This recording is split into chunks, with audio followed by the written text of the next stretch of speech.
Is it odd timing? 9:29 at night?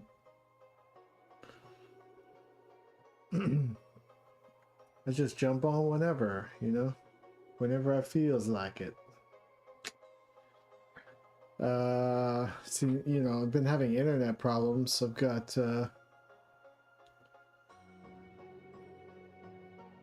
the tech coming out on Tuesday to see what's going on with my internet. So that's why my YouTube crashed out last time. Hey, Dead Man's Diary. So we're storyboarding. Working on some stuff here.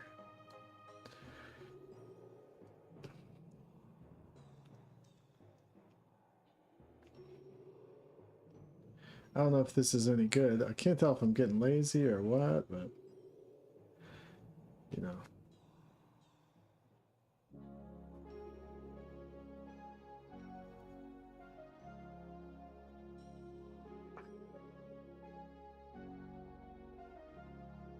Gonna make a little camera move for that, but I'll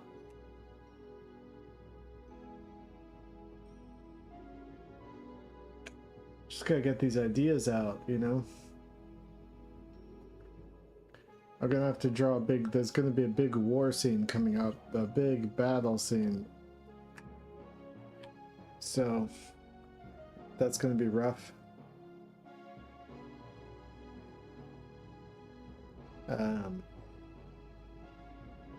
I'll show you what I have so far. 1 second. I'll turn the sound on. I'll show you what I have so far.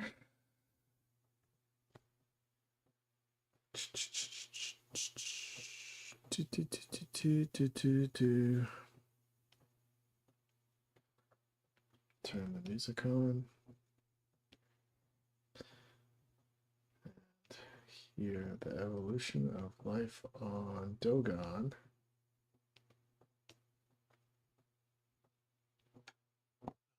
Let's see if the sound comes through.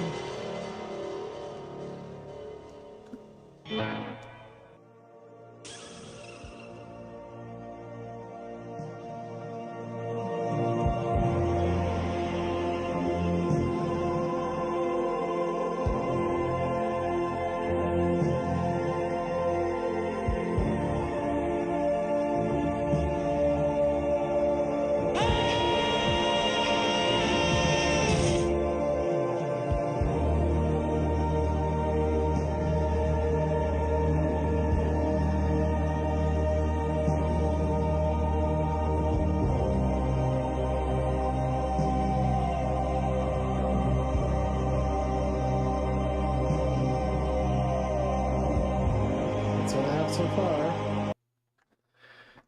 That's what's going on so far.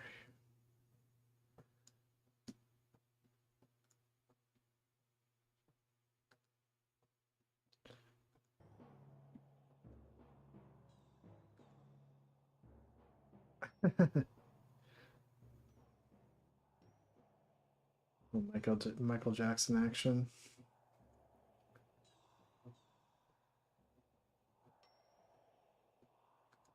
So he's gonna, this guy, he's getting backed up by his posse here.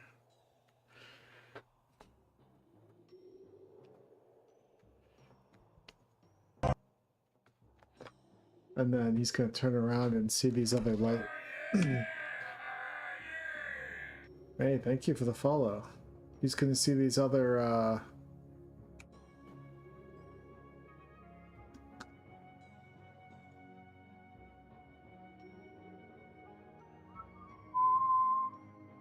he's gonna see these other, life forms that have evolved into humanoids. And then they're gonna go to war. And that's gonna build up the foundations of modern civilization.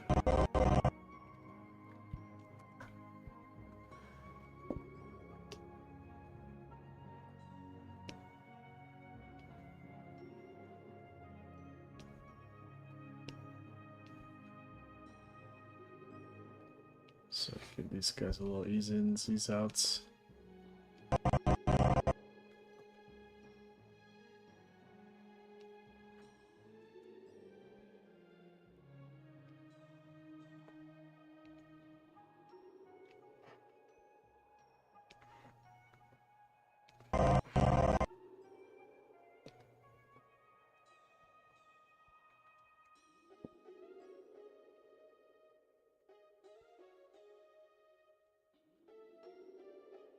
Good night, Zachary. He's not like a dinosaur humanoid, he's more like a fish, like seal dolphin type humanoid.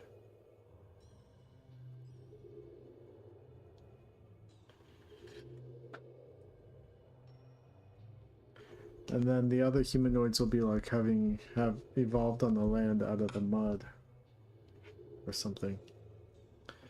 Something like that.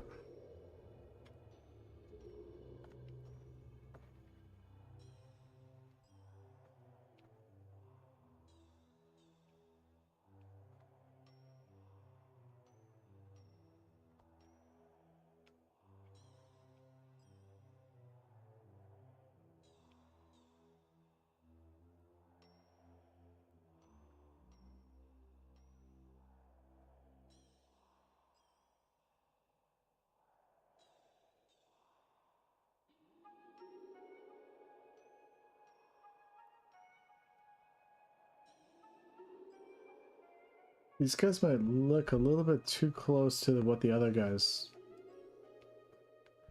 end up looking like, so I might change their design a little bit, but I'm just gonna go with it for now.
Goomba, yeah, sort of.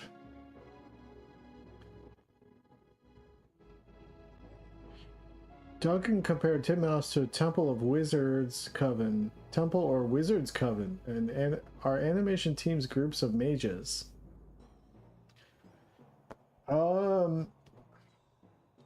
They can be. They can also be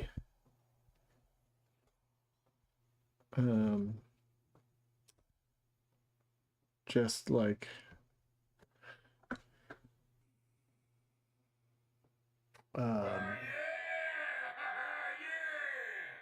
like craftspeople, you know? I imagine like the dudes that just sat there in the medieval times or in the, yeah, and just like copying text and books, you know?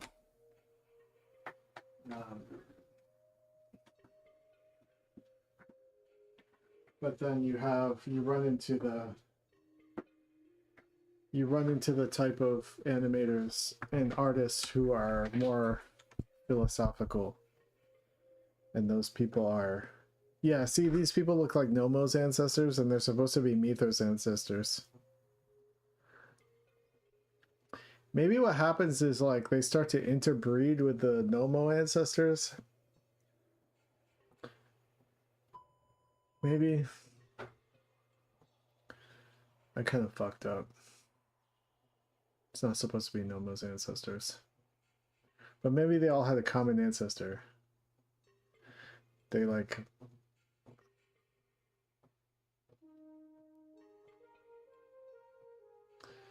Fuck. I don't know. I'm just gonna get through this part and then go back and maybe redesign some things.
It's like magic is bringing the marginalia to life, but the craftsmen are still doing what they always did. Yeah, it's like you know, just people are different. I wish it would be all animation studios were like mage witch covens, you know. But it's more complicated than that because people have all different sorts of different influences. But I'd have to hear the way he maybe I'm framing it differently or thinking about it differently than he did.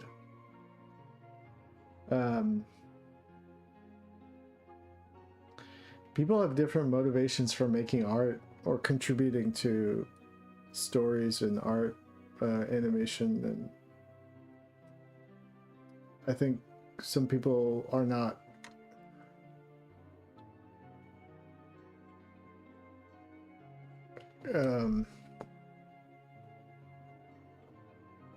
coming at it for the same reasons.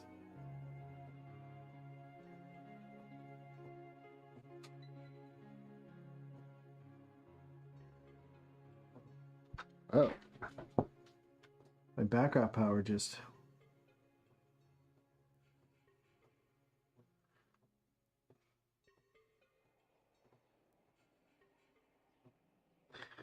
My computer backup just activated. What's that all about? Well, I'll monitor that for the next couple minutes. Okay, it's okay now. I don't know what's going on.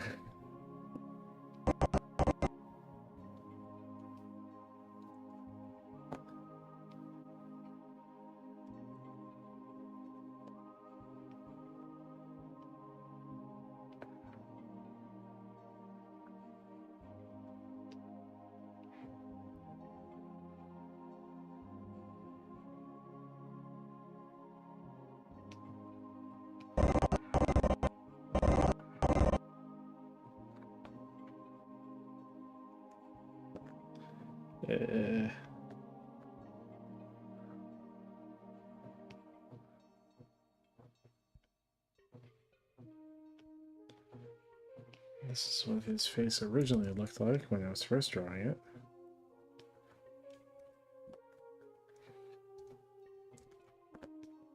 That's really different. It's like you turn into a different character.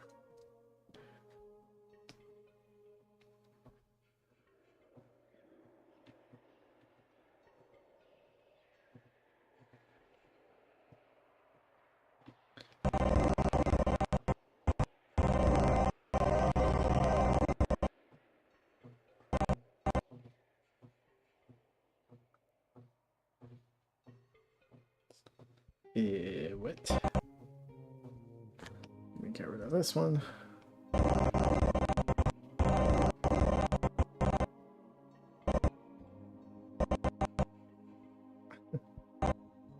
Yeah.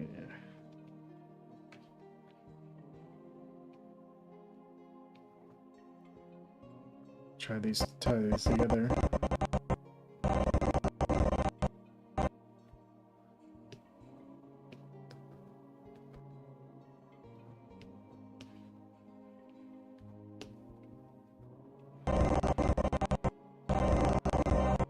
A little better. Oh, good for you, Moonfish.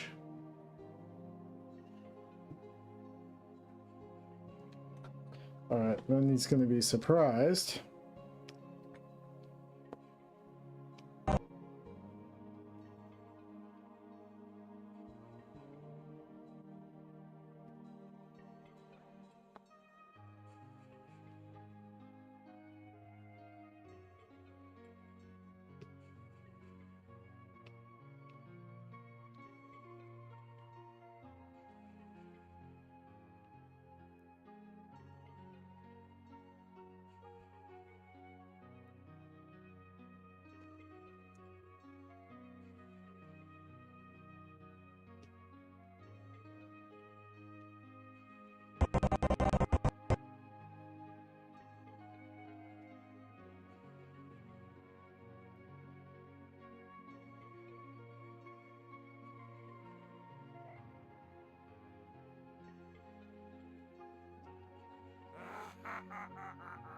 Hey, thanks for the follow.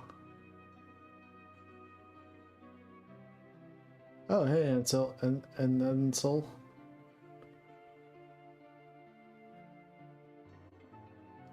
I don't know where my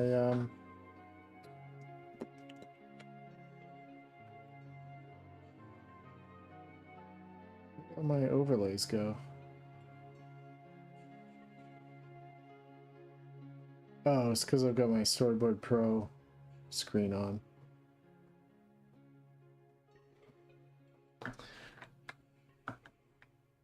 Okay.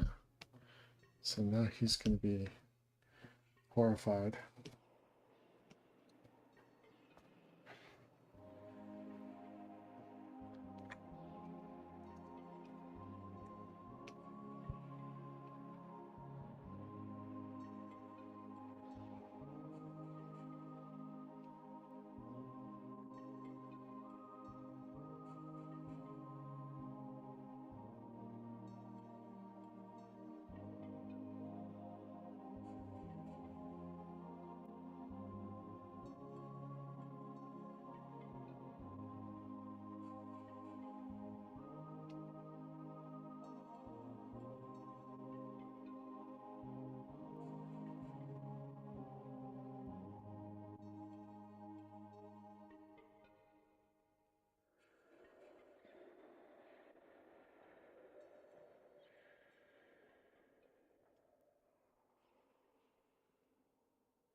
But did I just draw?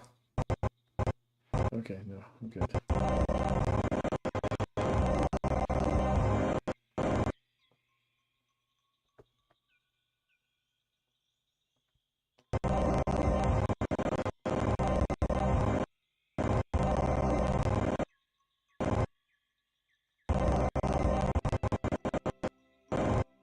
Doesn't really make sense, but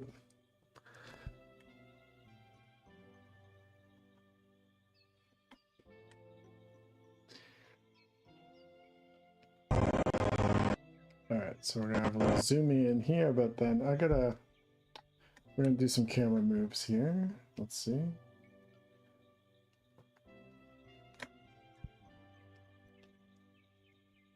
I want to get his feet, you know? So when he jumps on the shore.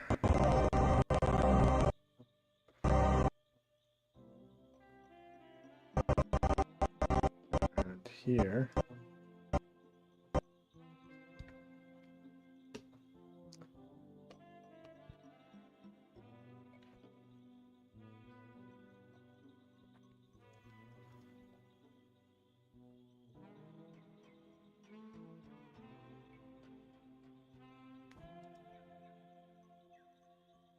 Like there.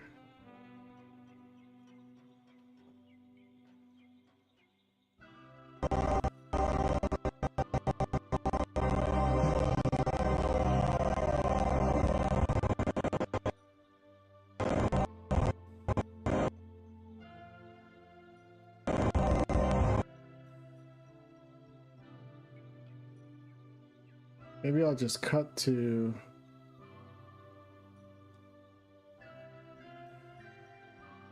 a close-up.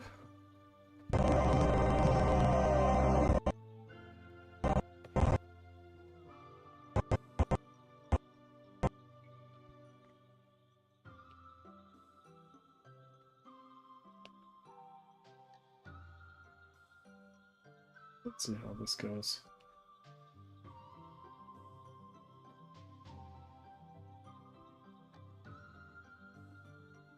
Kung Fu Zoom.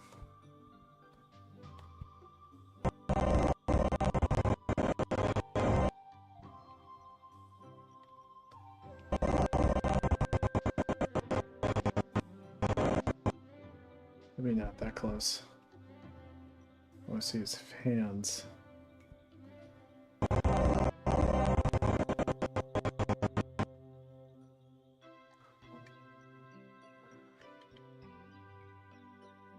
Yeah, I just watched Jesus 2 like for the 5th time. I thought it was absolutely amazing, dude.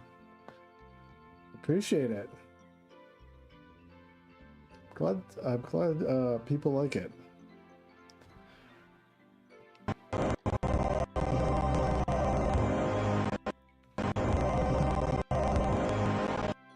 Okay. So it's timing up with the music pretty good. Wait, let me turn off the other music.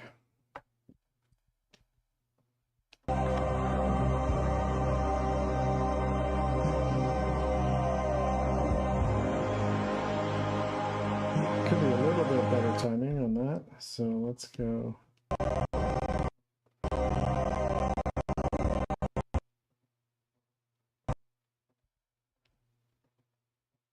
This by 3.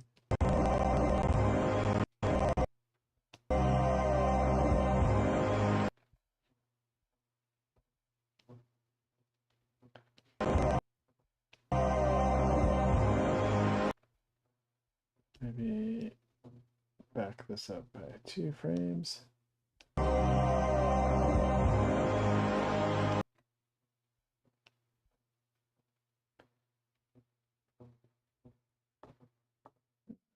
I'll hold this. I'm not going to use this, probably not going to use this music, but it's good to have like a rhythmic.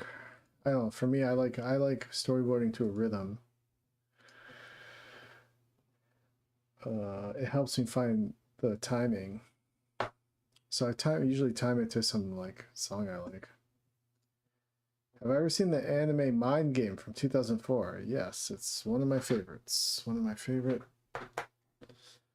animated movies of all time. One second, I'm gonna open the window.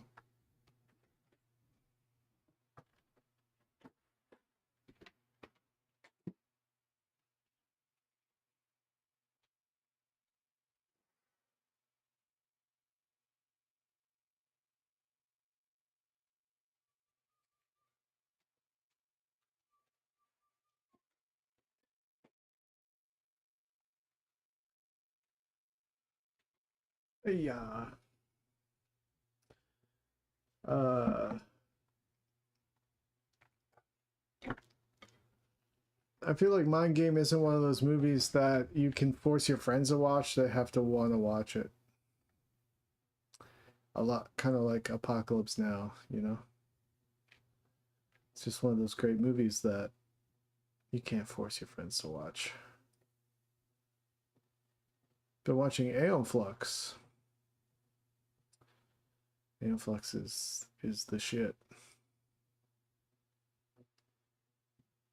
One of my favorites also. Aeon Flux, you know my next hairy babe. I ain't shaving my neck for no chain. That was a that line, I ain't shaving my neck for no chain.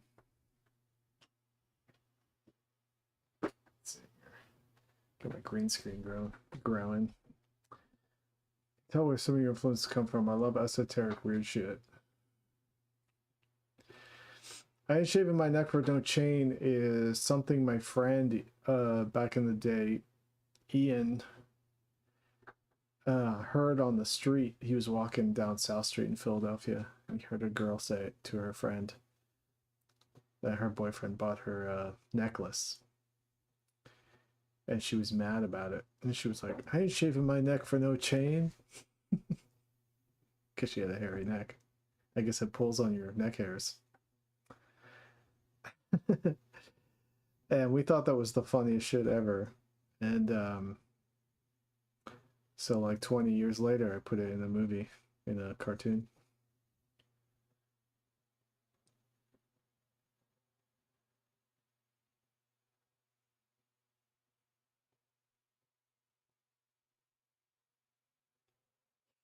Recently watched Arco. Ending made me cry, but I thoroughly enjoyed it. Yeah, Arco made me cry too. It's pretty emotional.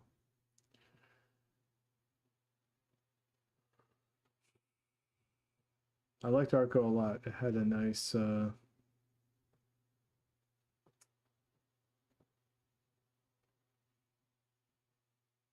don't know how to describe it, but like it was able to take its time and have emotion, sort of like an emotional range and a delicacy to it. Delicate touch that felt really nice compared to other animated features that come out. Just very like nuanced and cool. Even though it was, that sort of like I don't know what to call it, like secular materialist science fiction kind of a little bit like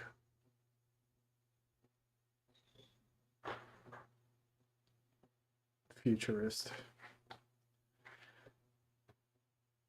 Um,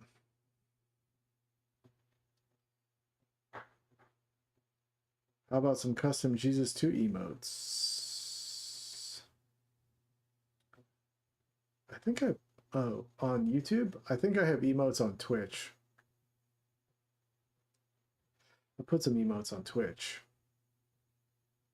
Did I direct the ending of Midnight Gospel? No, I just art directed it. Midnight Gospel was directed by sort of like a triangle of Duncan Trussell, Penn Ward, and Mike Mayfield.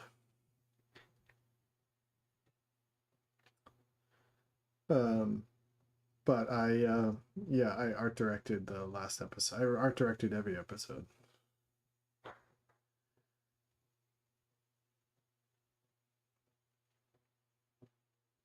Which is different than directing. Art directing is just working with the directors and the writers to decide the look of the way the scenes and the characters and the environments look, the lighting and the design. I could put some chat emotes in the YouTube though. I just haven't thought about that. I'm so disorganized. Did I get to pick a lot of the symbolism? Yeah, I did. did pick a fair amount of the symbolism. Um, but also some of the symbolism was, you know, I would say Duncan and like sort of informed by the interviews. Um, oh man, jeez. Well, I hope your mom enjoyed it. What was the hardest episode of Midnight Gospel you've art directed? The hardest episode was what do you call it? Mouse of what was it called? Episode 5, where they're escaping the karmic prison with the Bardo Pond. And they keep repeating over and over again. It was like so hard to track what had changed from scene to scene because it kept looping, but every time it was different, and just tracking the um and the levels of the prison. There'd be scenes where you would look up through a bunch of holes in the ceiling, and then each layer of the prison had to be consistent with the time before and the time before and the time before, you know, and what had changed. It was really just, I was just crossing my fingers the whole time that it was going to work out.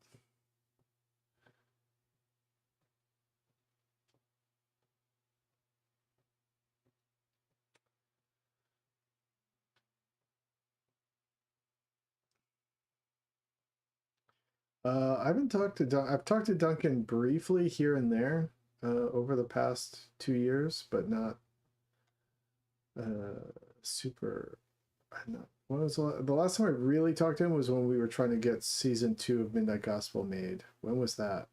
3 years ago, maybe. I helped him make a animatic for the proposing, like pitching the second season because Netflix had reached out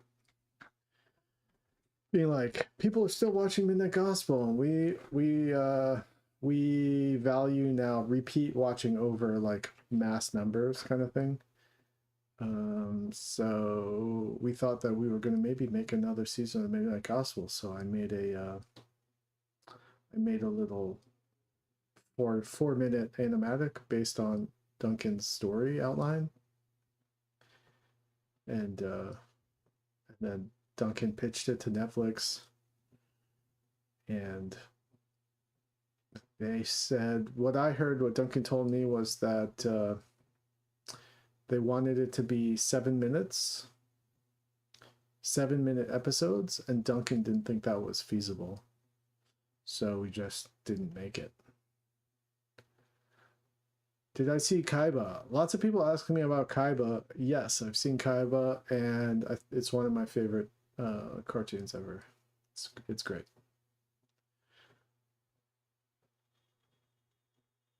But since then, I haven't really talked to Duncan that much. I'll text him once in a while, and then he'll text me back like 3 months later and be like, yo, man, sorry I didn't respond to this. That's my relationship with Duncan.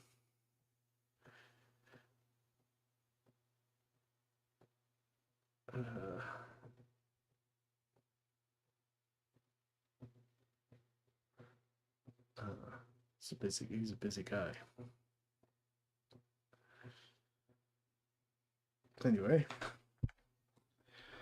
so we got this guy horrified.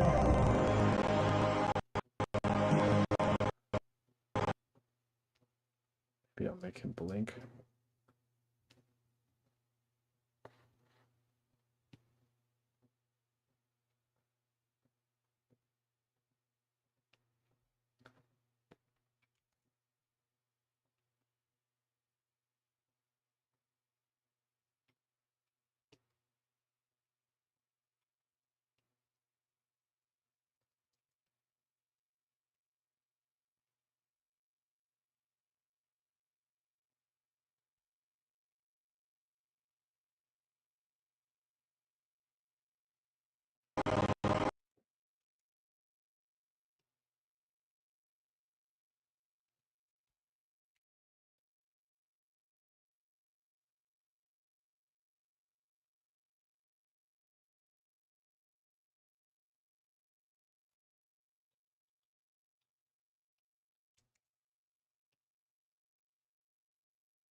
Two.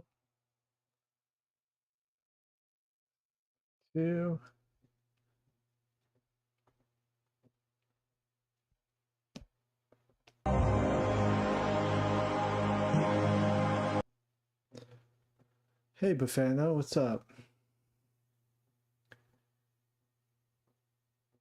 I survived the purge all right? Yeah, that shit was gnarly. I hated it. I fucking hate fireworks.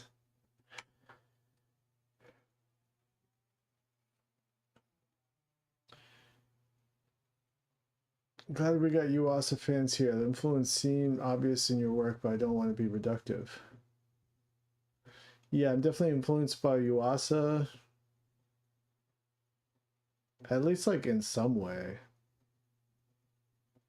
Kaiba.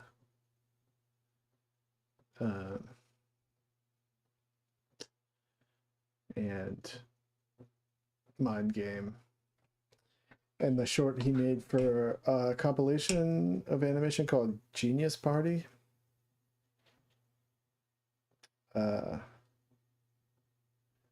And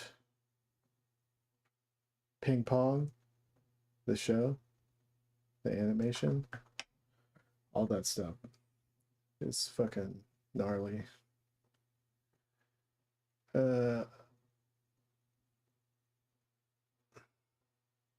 I think ever since I got a cat, man, I just like hate fireworks. I just see the way it affects my cat and it really bothers me. Oh yeah, I still haven't watched. I only seen the first couple episodes of Devilman Crybaby. I need to watch that. Maybe I'll watch some episodes of that tonight. I haven't seen Tatami Galaxy.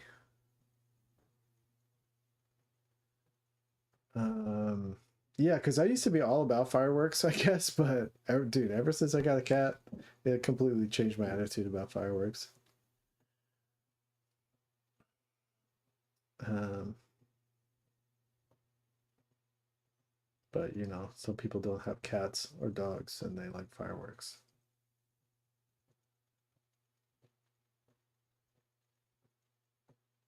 It's not you also, but Mononoke has those really interesting Japanese esoteric vibes and really cerebral editing. Oh, cool. Okay. Check it out. I've heard of it, but I've never watched it. Devilman Crybaby goes crazy. That shit gets heavy. Yeah, I've had a friend of mine, actually my friend Wonder Goblin, who's a toy maker. Devilman is like his favorite anime of all time, is what I think he told me. And then he loves Devilman Crybaby also, but he told me to watch both. Thought my cat would be more freaked out last night, but she wandered out and hung out in my backyard with me while it was going off. Well, that's cool. You have uh, a cat with the courage of steel.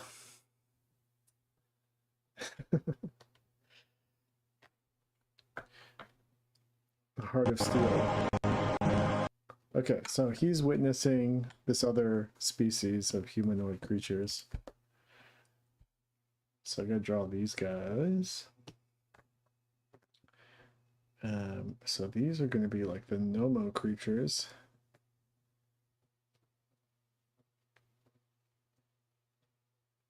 But maybe they'll be like caveman style Nomo creatures or something. Proto.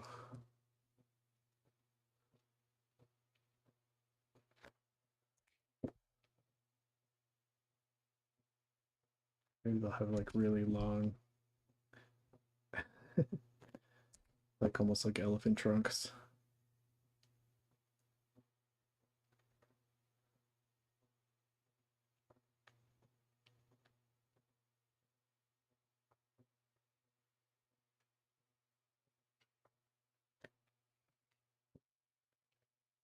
And these guys are evolved from the earth.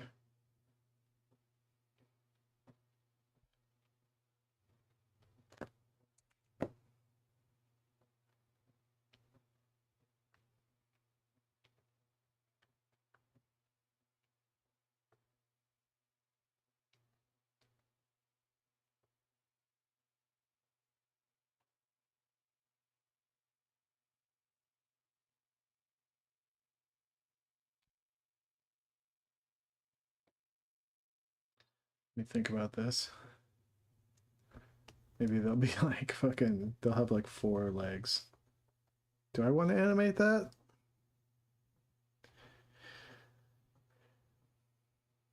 I feel bad for Neanderthals. They get too much hate. You know, I wasn't there. I rewatched. No, I recently didn't rewatch. I watched this '80s silent caveman movie called Quest for Fire. Have you guys seen that before?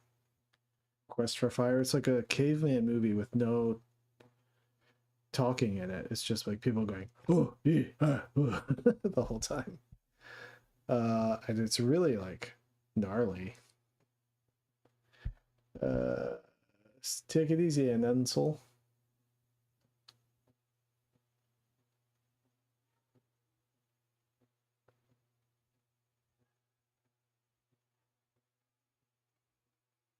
Yeah, Kickheart. I supported the Kickheart Kickstarter back in the day.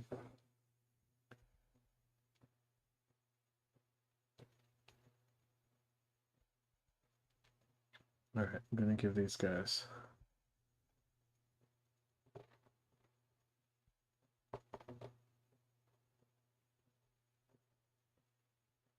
I'm gonna give these guys 4 legs, just cause. Cause why not?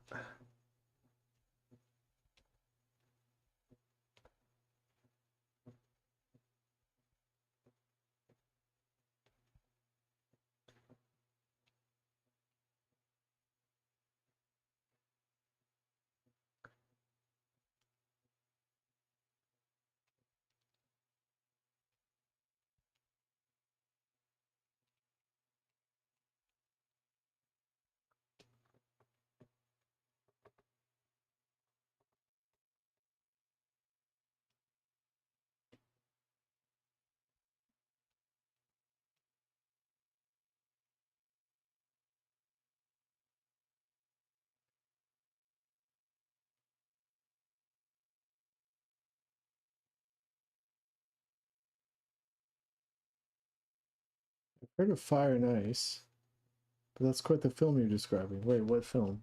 Was I talking about a film just now? Oh, Fire and Ice. Oh, Quest for Fire. Yeah, Quest for Fire.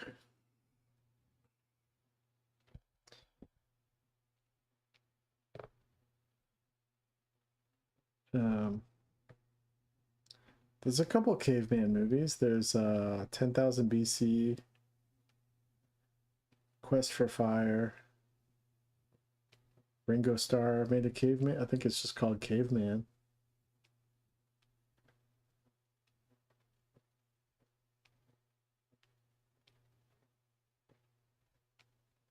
All right. So these guys are like, I'm gonna draw them. I'm gonna draw their environment. They're like,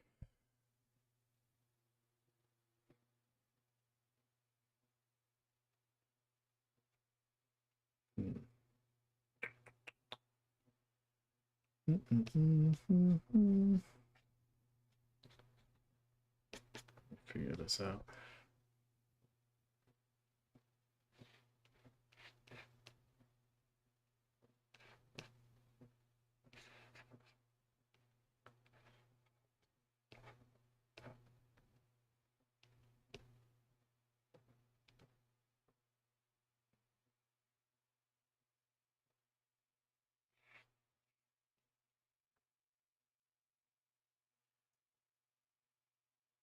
Ringo more like Stinko.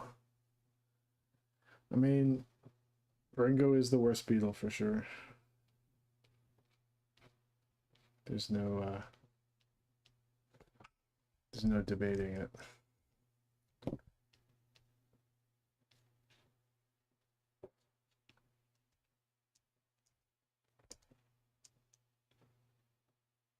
I mean, there can be debating it, but it's a crazy take.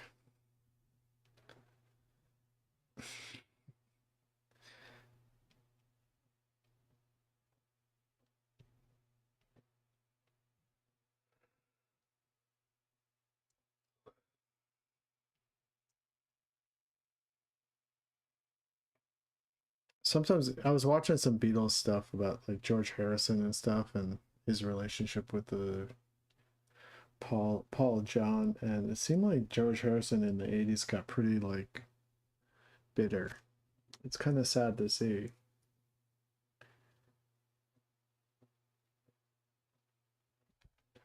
I'm using a Cintiq and I'm using software. I'm using Storyboard Pro.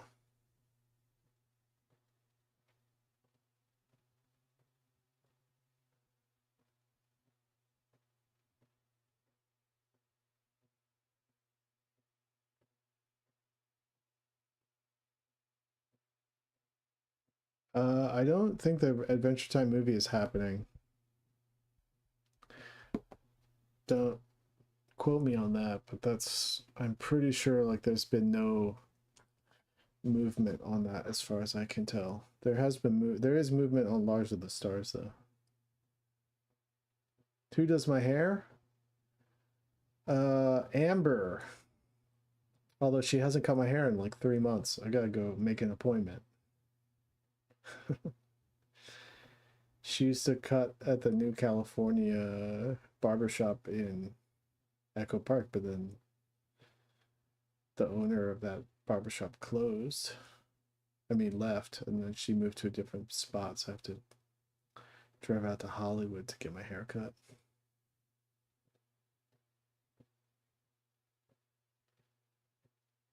Do you have any specific SB Pro preferences or brushes you like? You know what? At this point,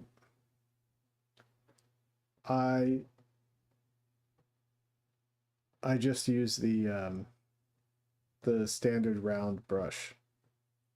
Like I've like modified and made my own Jessie brushes and stuff, like custom brushes, and I don't use them. I just use this round brush. Yeah, Amber. She raised her prices. She's expensive now, but I go to her because she's got a mullet, and I'm like, give me your haircut, basically.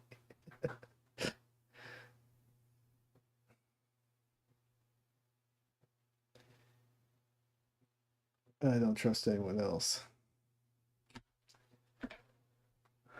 Okay. What am I doing here? I'm just like making stroke. I don't even know what this landscape looks like.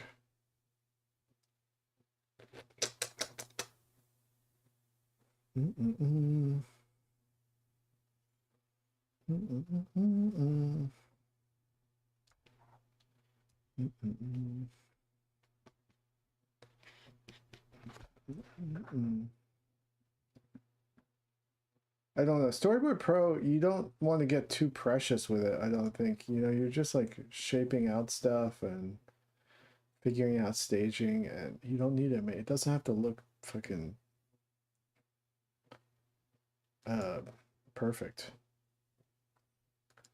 Just gotta get those expressions, and you know, if you worry too much about I don't know, some people make sick ass tight boards with crazy brushes and stuff, but um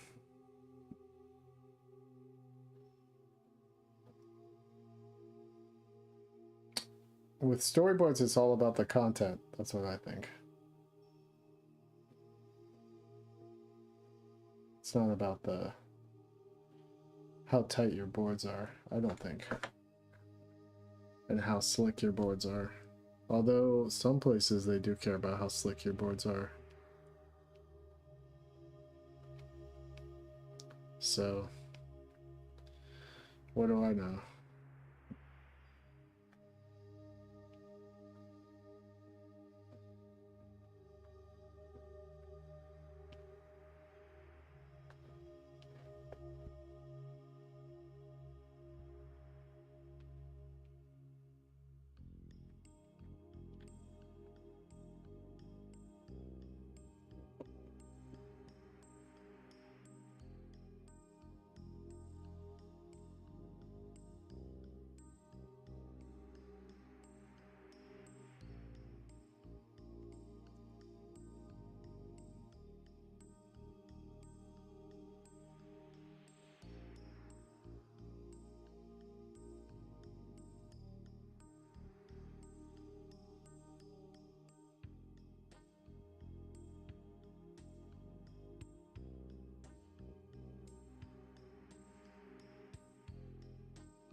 How many 18 boards did you draw for that? Had the main cast swear.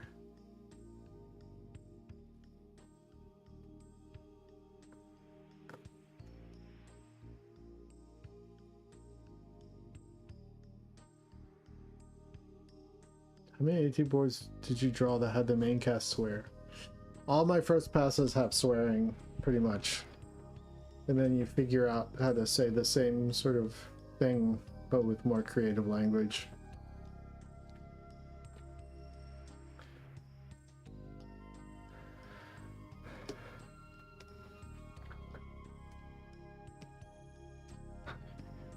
Sometimes there's no better word than a swear, you know, to get across what you're trying to... And you just have to kind of figure it out. How to try to communicate a similar meaning. But... sometimes that's the challenge of writing for kids' television.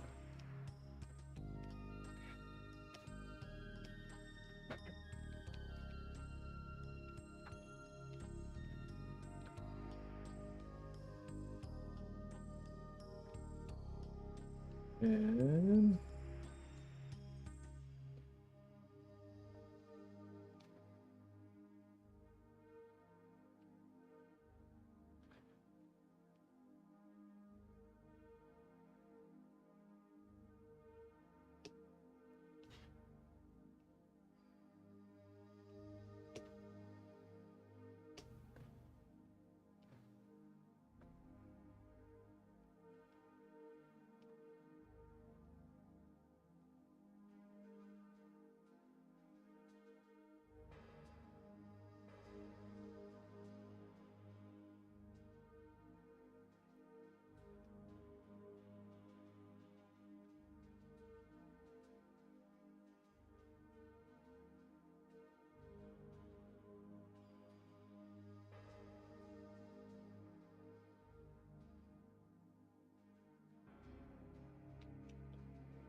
I feel like he's taking up too much of a frame.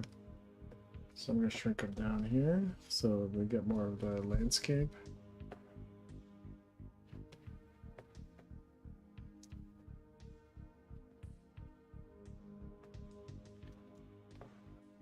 Maybe it's like all the way back here.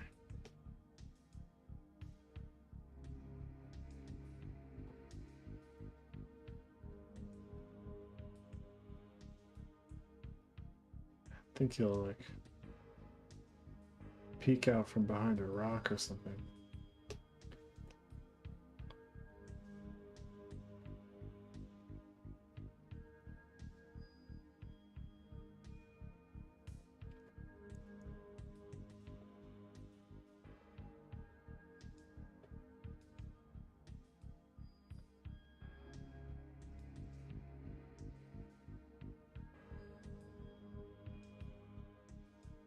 A bunch of these big rocks.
And then there might be some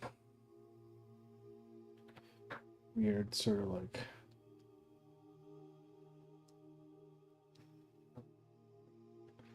well, let's have it like muddy, be muddy.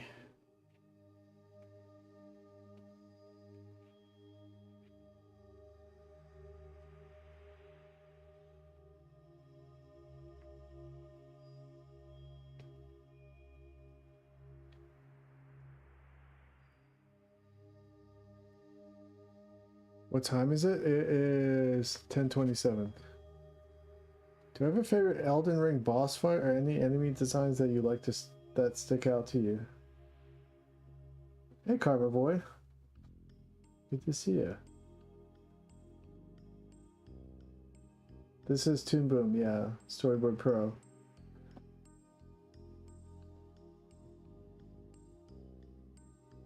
Is God gonna make an appearance in Jesus 2? Maybe.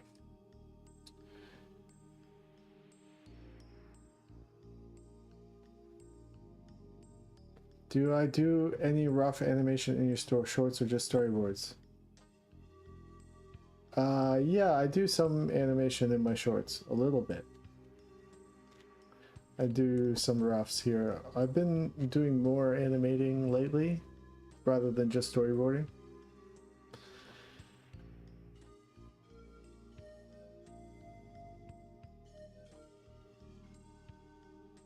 Do I have a favorite Elden Ring boss fight? I really like the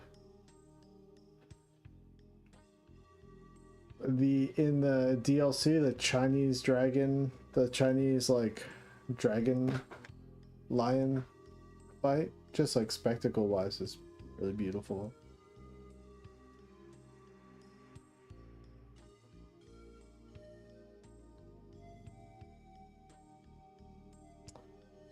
Um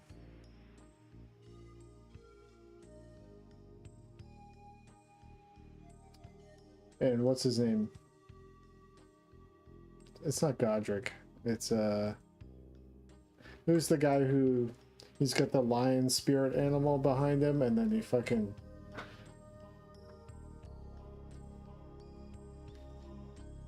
I want to say Rene Lalou, but that's not his name.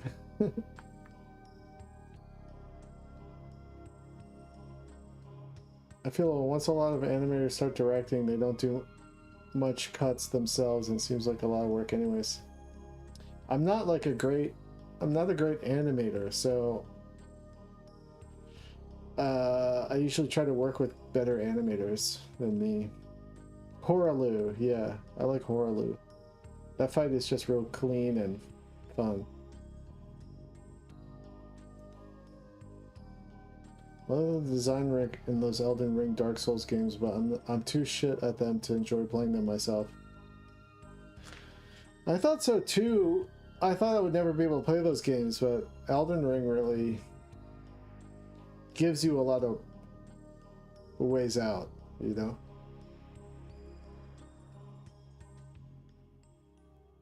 Yeah, Dancing Lion.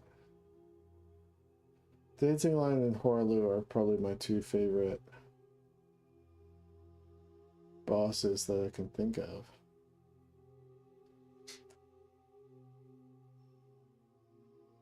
There's a lot. I mean, every boss in Elden Ring is like sort of designed beautifully.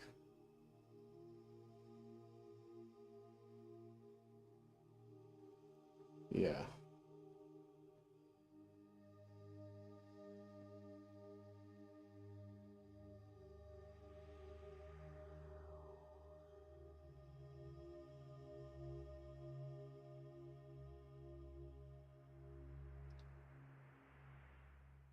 I mean, with all the summons and also being able to summon like good players to help you. I mean, I couldn't beat Consort Radahn without someone coming in to carry me.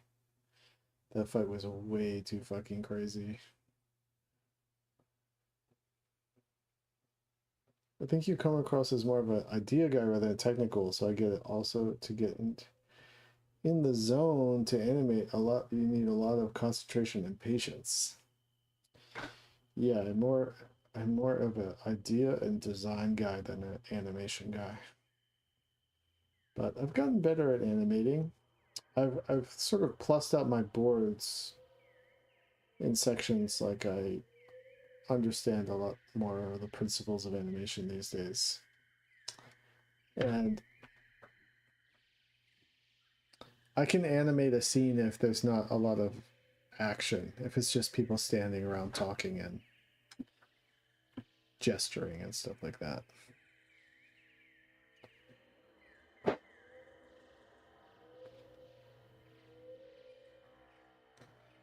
So I'm gonna have this guy peeking behind the rock. I still don't know if this landscape is what I'm looking for. Let me try to widen some things out a little bit.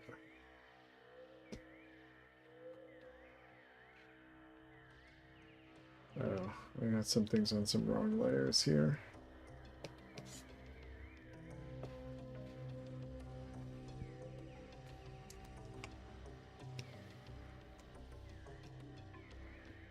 So let me try to stretch some things out, and then I'm going to cut wider.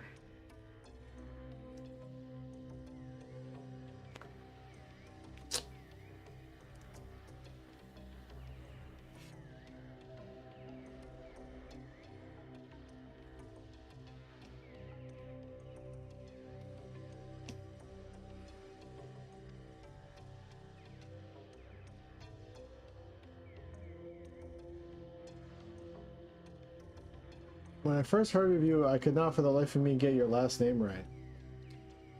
Moynihan is a kind of, in my experience, sort of like a rarer Irish last name. I only know one other Moynihan, which is Bobby Moynihan from Saturday Night Live.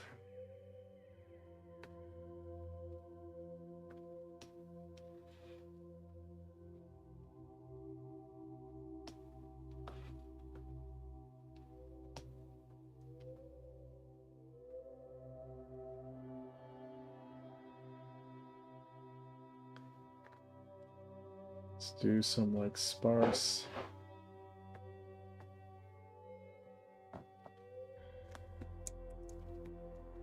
Let me think about this. Plants.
Thanks, Carrot Cake.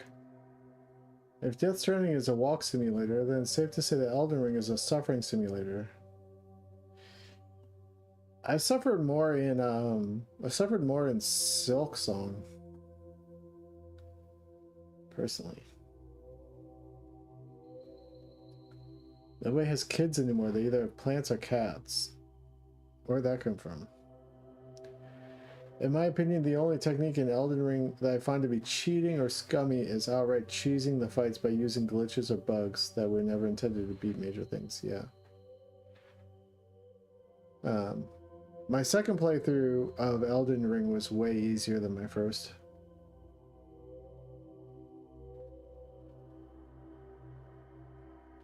Moynihan got to be from Moynichan. Confidence. Maybe.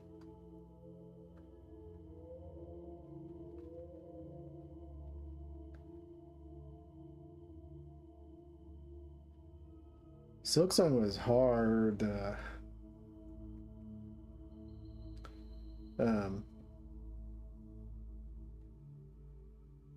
Borderline felt like work a little bit, but I think some of the the game design decisions in Silksong were a little bit too much.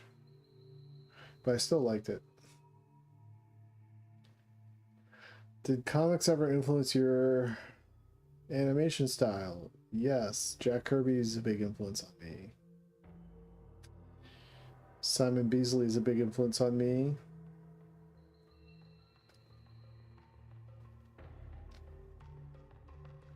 Jim Woodring.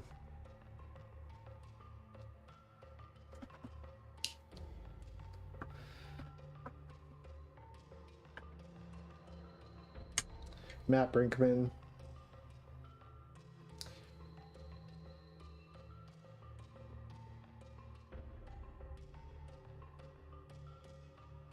I mean, I come from comics, so my foundational like influence is all from comics.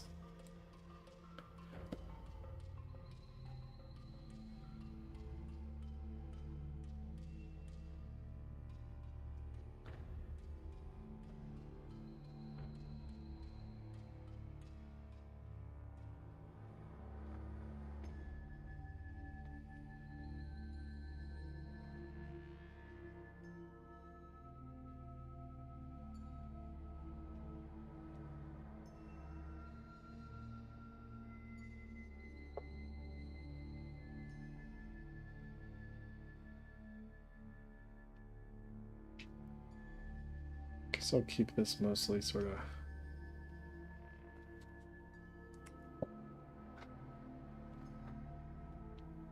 open.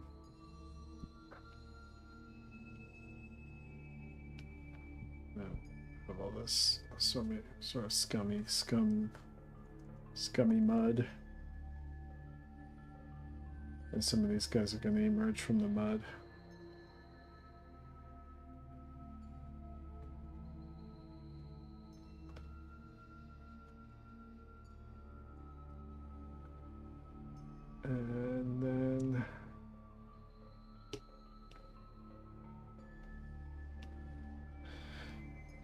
And then we'll have some clouds.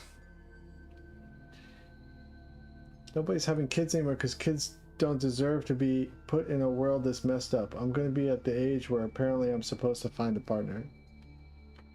And that's honestly the last thing I want to do. I hate the notion of in the US that you're supposed to have kids. I mean, nobody's having kids in their 20s anymore.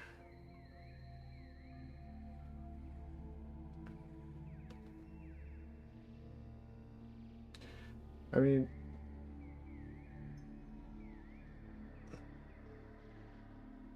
I think that's the way most people feel. I mean, people just aren't having kids. People aren't even fucking dating, apparently, according to the stats.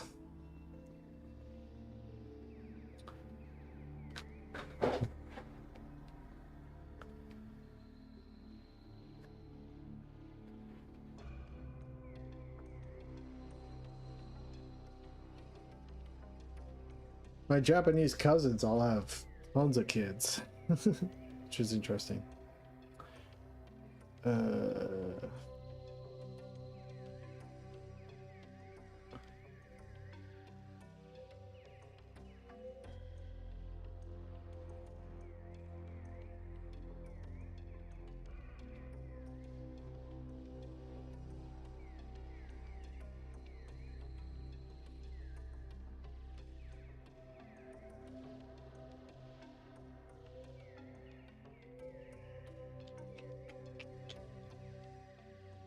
Do some clouds. We're gonna have some raining clouds coming up from the sky here.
I think my generation is treating dating like it's the Hunger Games. I can totally feel that. I mean, I'm on the apps and it feels like the Hunger Games. I've never put myself out there because I want something real and serious and healthy, but I don't think I'm ever going to be at the point where I should be in one. They don't deserve to put up with my crap. I mean, how old are you? You know? We need an army of lovers for this day and age. That's true. If you're in your 20s,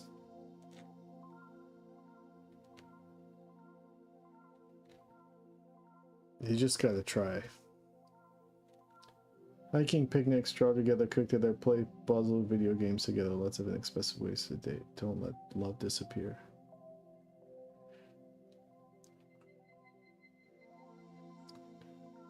Yeah.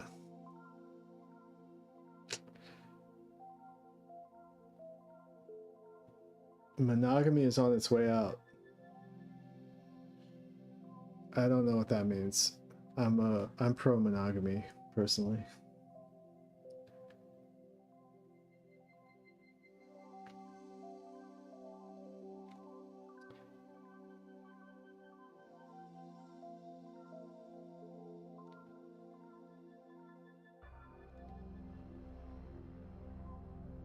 But you do you, you know?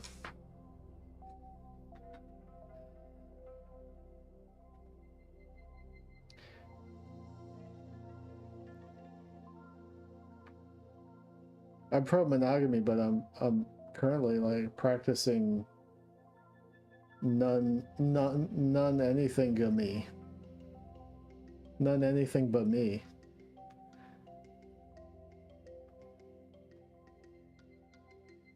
You like the band Mahogany? Yeah, I was doing a lot better when I was a musician. Dating wise. Gonna be 20 in 13 days, and I unfortunately have too much emotional baggage and self-worth issues to want to put that onto a woman. I'd rather see the person I'm in love with be happier elsewhere. Any woman that you're dating at 20 is also going to be exactly the same as you. They're going to have emotional baggage and self-worth issues, and they're going to put that on you. So you might as well just cancel each other out and just go for it.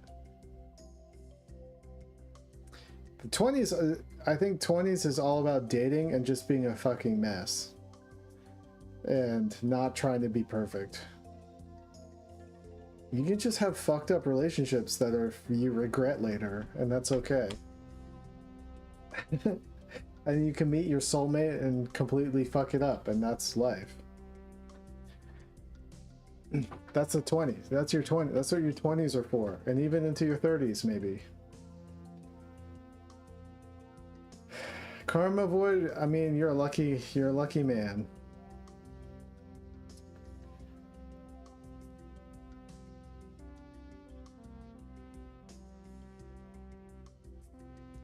'20s is all about figuring yourself out through terrible dating. Yes, I really think that's what your 20s are for. I have so many fucking shit ass dating memories that are hilarious in my 20s.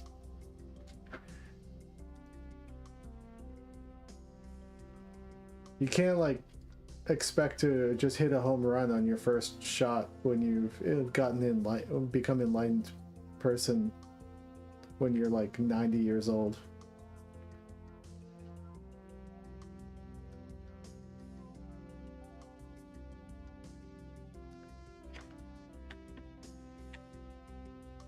Yeah, you gotta date some losers, and then you gotta understand that you're a loser and they're dating you, and that's okay.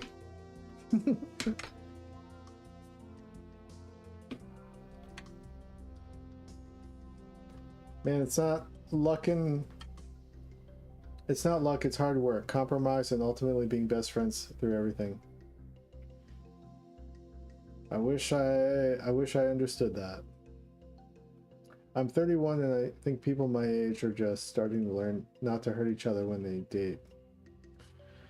I mean, I'm in my 40s and I haven't figured that out, so. Our desire for companionship and commitment is sucked into the institution of couple and the family.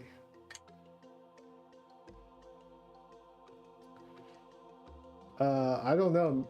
I mean, there's all different ways to do it, but I think couples and family is a pretty reliable system. Although I haven't figured it out myself. I think trying to manage one other person's psyche and keep them in love with you and like Karma Void keeping a best friendship throughout life and raising kids without doing incredible psychic damage to each other is so hard. Imagine trying to do that with a fucking polycule. Fuck that. I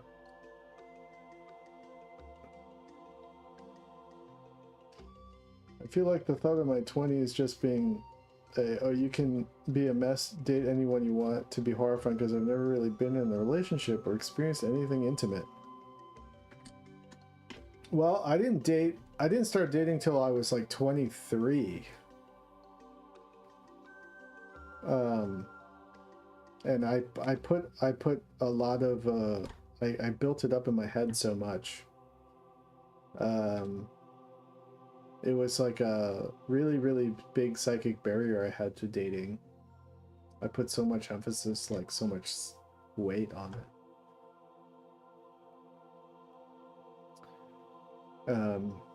It really took someone being extremely like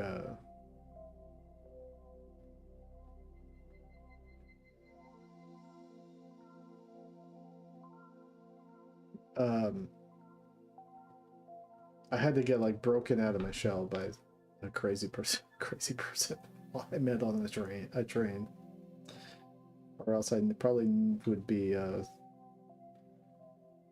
have never met or been in a relationship my whole life probably.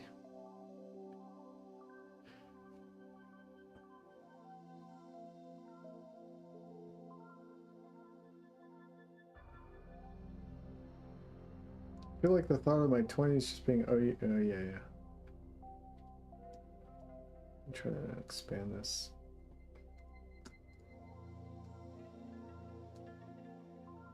Oops.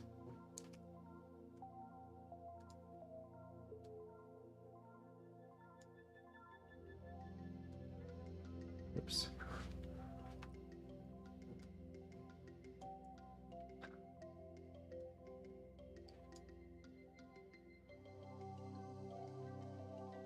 You just gotta do it.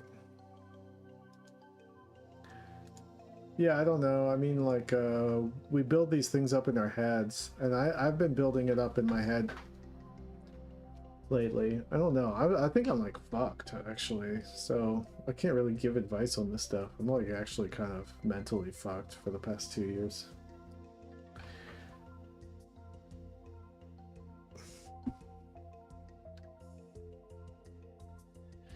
I got a question about the industry.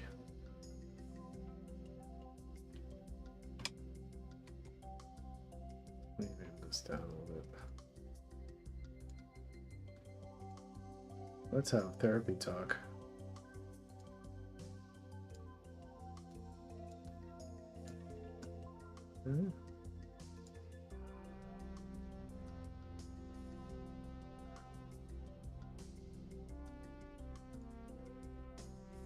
Our over-reliance on this system of funneling ourselves into single-family household microcults really limits our potential to be there for each other on deeper levels. I just don't agree. As opposed to the isolationist individual society that'd be driving us apart. I think the isolationist individualist stuff really like came to a head with social media. I don't think it's because of like families.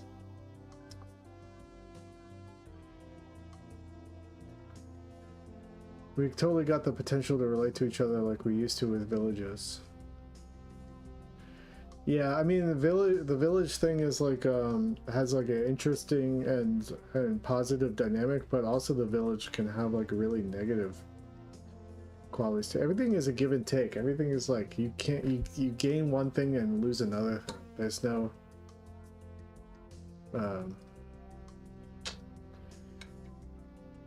absolute benefit to the village system or the longhouse or whatever you want to call it. I have a question about this guy you're drawing. Who is he? Why is he hiding? What's he up to? Yeah, so I got caught up in talking about people's dating paranoias, my own included. How does pitching concept storyboards usually work nowadays? Feel free to skip this if you don't want to derail.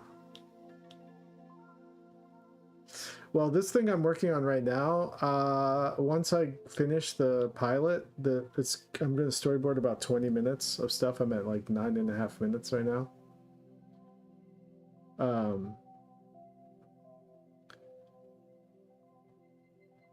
Once I finish storyboarding it, I'm going to time it. I'm already kind of timing it as I go with the dialogue, and I'm like kind of sort of like as I watch it in private, I'm like speaking the lines to make sure the timing is correct. And then I'm going to, so this storyboard is being funded by a company called Bardo, and I'm going to bring it to their office and I'm going to act it out in front of them. I'm going to just press play and like have a microphone with a little amplifier, and I'm going to just perform it for them. And that's going to be my pitch, although they've already seen bits and pieces of it.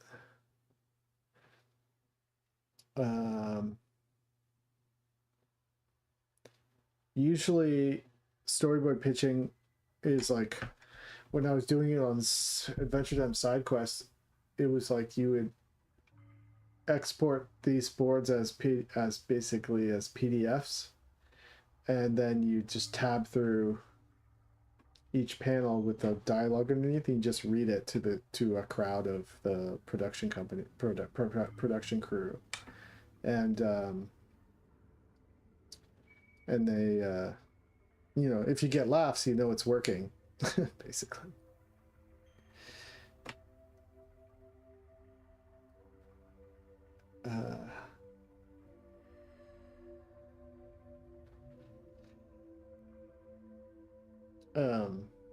But I you know, I agree with you, REM, that at least like on some macro level, something is going wrong for the past, I don't know how many years now. It's been building the way humans are romantically interacting with each other. It seems like it's degrading. But maybe it's confirmation bias. I don't know. It seems like everyone's complaining about it, but maybe, I don't know. Just want to thank you for creating your tarot deck because it's such a powerful and incredible work of art. It's my go-to deck when doing readings. Greetings from Spain. Oh, thanks, Daniel. I'm glad you got a copy.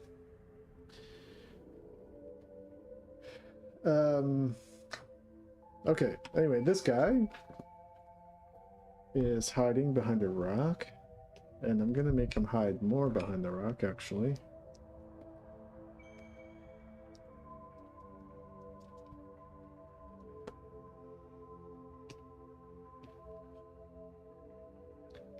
There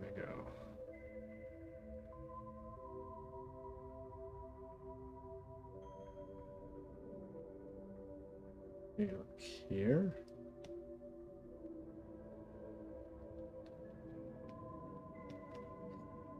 We look here.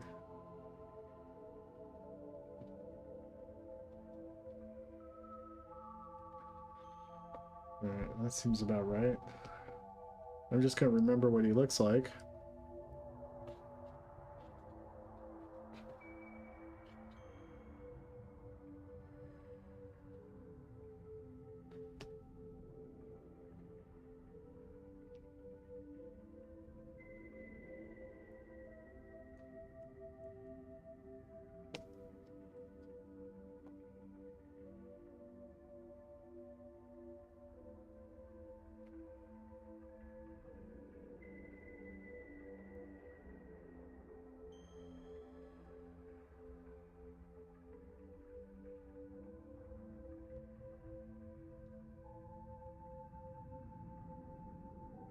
I found my person on the apps. We were both utterly defeated by the time we went on our first date. Maybe that's a secret.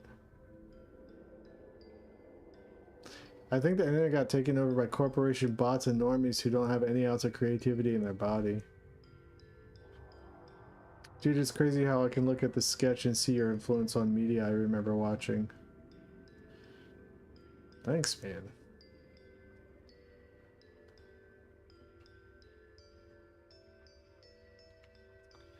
I went on a date, I've talked about this, I went on a date like 2 weeks ago, and we just both talked about how neither of us know how to like navigate the landscape, and that we both feel sort of just like a little bit like, what's the point? It was interesting. And then I just went home.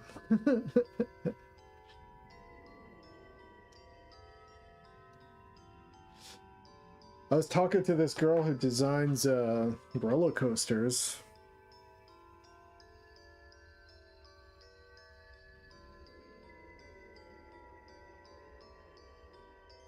That was pretty exciting. I was like, oh, you design roller coasters? That's cool.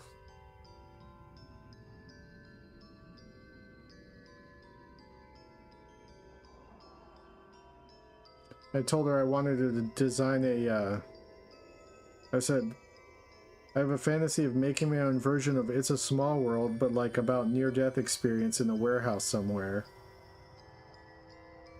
And she said, that sounds dope. I was like, yeah, I mean, you would be on a rail car or something, and there would be lots of Chuck E. Cheese robots. And she said, totally. And then I said, were you in Japan for a while? And then she didn't respond.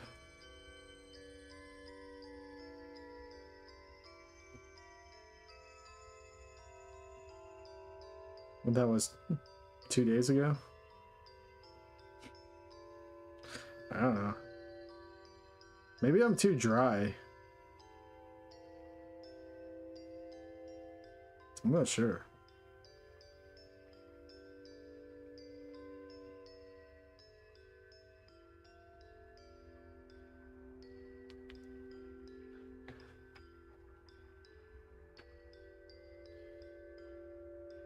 I don't know what I'm doing. Who gives a shit? Alright, here we go. This is what I'm doing. I'm doing this shit.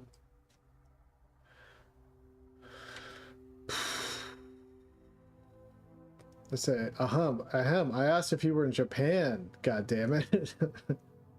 Then block her, yeah.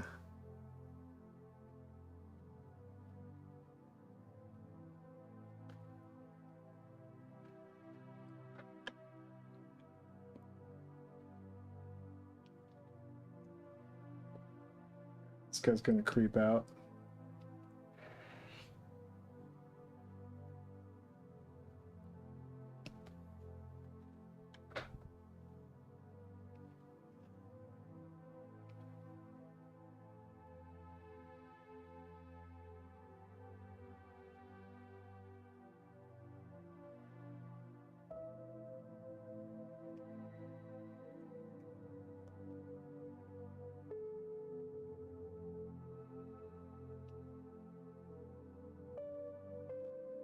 Am I friends with Natasha Allegri?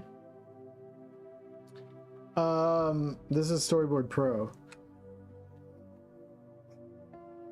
No, I'm not friends with Natasha, but I know Natasha. I haven't seen her in like years. I think she lives in Japan.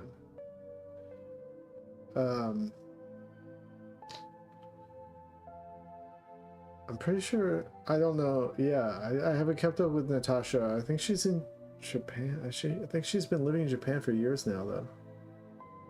Thanks, Eva Halcyon. A random guy from out of town invited me back to his place, but I wanted to be home in bed, so I left. Nice. Probably for the best.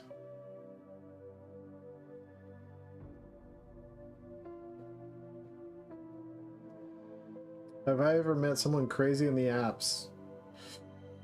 I saw someone... Well, I shouldn't talk about it. I'm gonna say yes.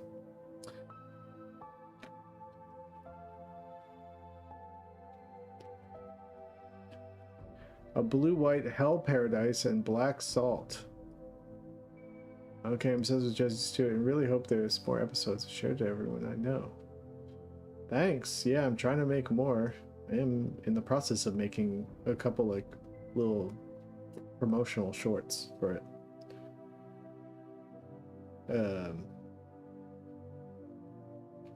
Have you read Jack Master's poorly planned comic? No, I haven't. Dude, those BGs for Jesus 2.0 got me entirely rethinking my art game as a background artist. Thanks, man. I appreciate that. I like your background art, though. But, it's always cool to go through phases.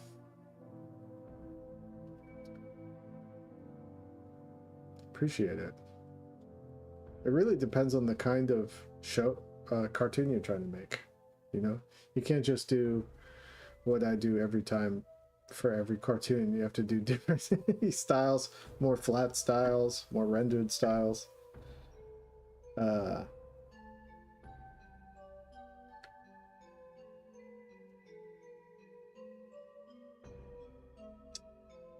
Finn really had a rough time.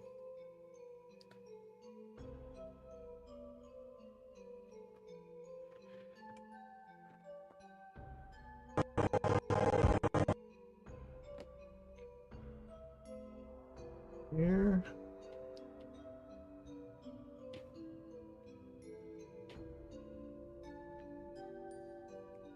Do another little peek out here, and then we'll do a full peek out.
I'm glad to have this plan. I had a computer since I was 4, so this just feels like tedious and contrived.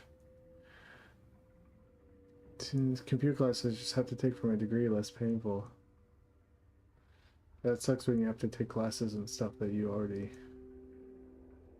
know, just to fill credits. How do the apps work? You just swipe until you see someone you like and talk to them? Yeah, if they like you back.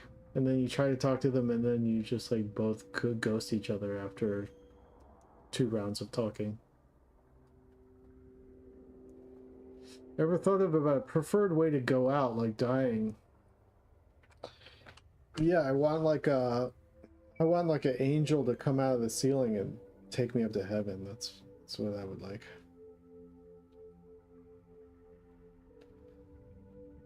I won't accept anything else.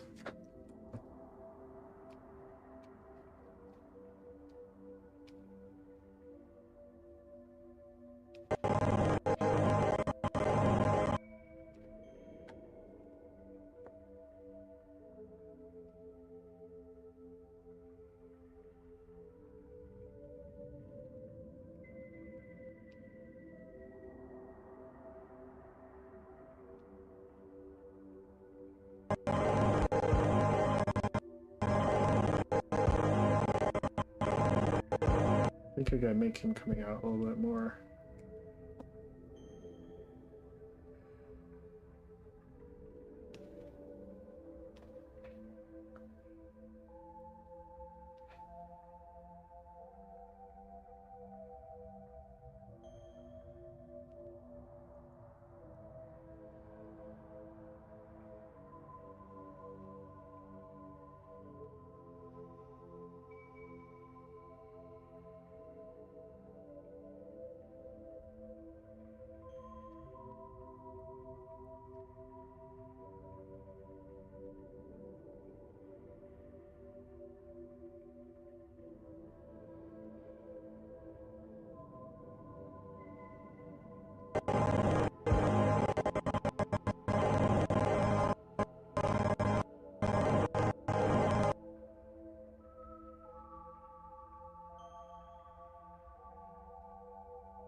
Do one more. One more ease out.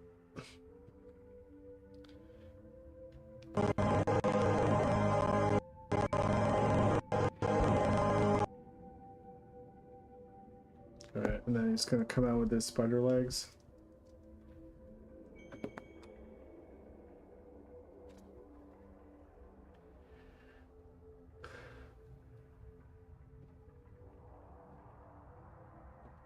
I want to fade into a higher dimension. That sounds good. These guys are born bozos. I don't particularly care how I die as long as it isn't agonizing. More or less want to know if when it's time for me to go, at least left more of a positive influence than negative. Want to come back as a tree though. Sounds rad. You know, my old judo teacher, Mr. K, when I was a kid, I did judo when I was like 5 to 11. Mr. K worked at a UPS depot, and he probably was like in his 60s, and he maybe early 70s, and he gave a big morning speech to the crew, like, we gotta move these packages or something. And then he just sat down on a chair, and then he didn't move for like a while, and someone was like, thought he was asleep, and they're like, Mr. K, are you awake? And he was dead. So that's a pretty cool way to go, I think.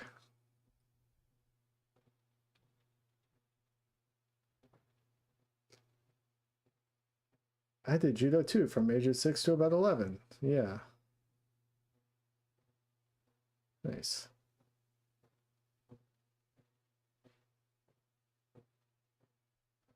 I have a video of my old judo teacher, Mr. K, demonstrating throws.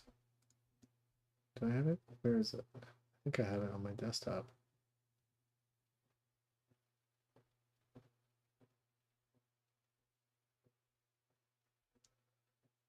Do I?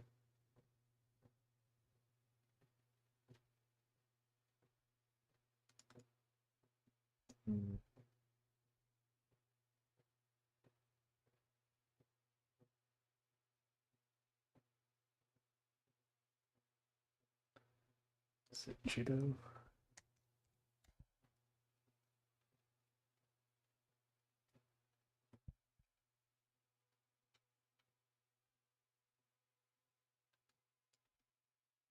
Oh yeah, there we go. Mr. K judo demo. Where's this? It's on my desktop somewhere.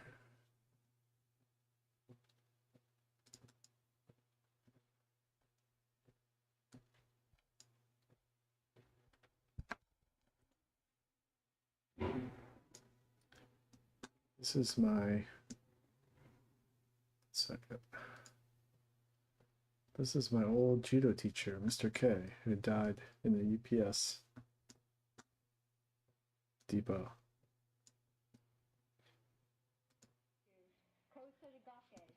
Daisankyu. So up in the garden, right? By the way, this used to be one of the things the Japanese broke and navigated over. Now, it goes up the garden, remember? We led him and we floated him here and reached. Now the agate goes up. I come in and I help the guy, okay? I want to grasp, okay? Okay? You want to hook, and I want to hook him here. Hook him in his leg to lift him up off the floor. I'm up king, and I did that by Yeah, I just have this video of Mr. K demoing judo throws.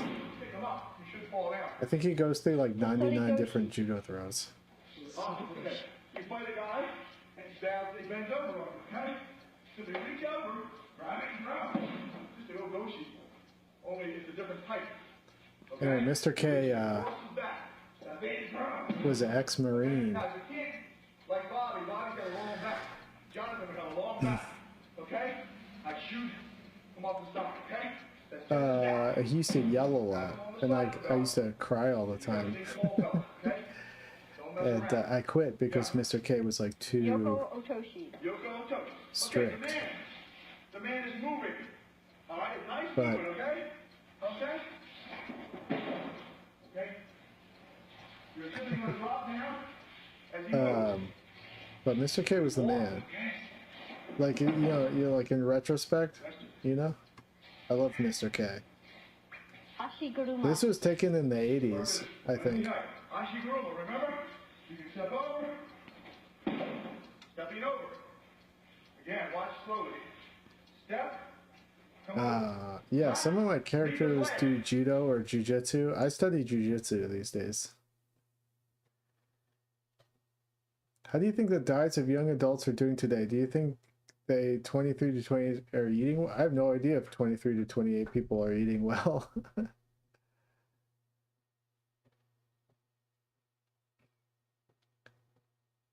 Oh yeah, that guy, that's not me.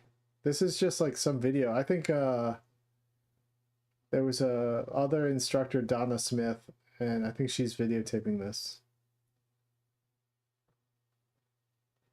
It's in black and white because this shit is old. Everyone around me has some kind of eating disorder, so not good. So not like healthy food or affordable anyway.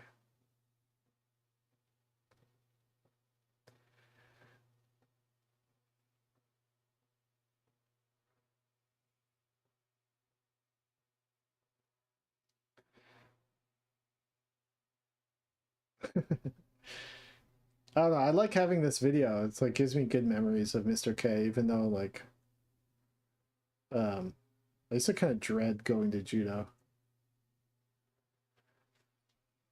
I went to his funeral.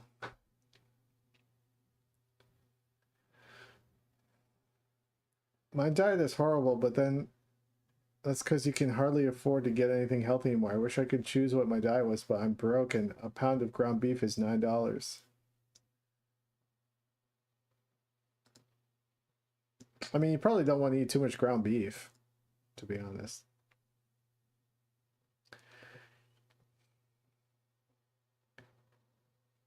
Just like once in a while. If you want to be healthy, you just gotta eat fish and chicken and broccoli.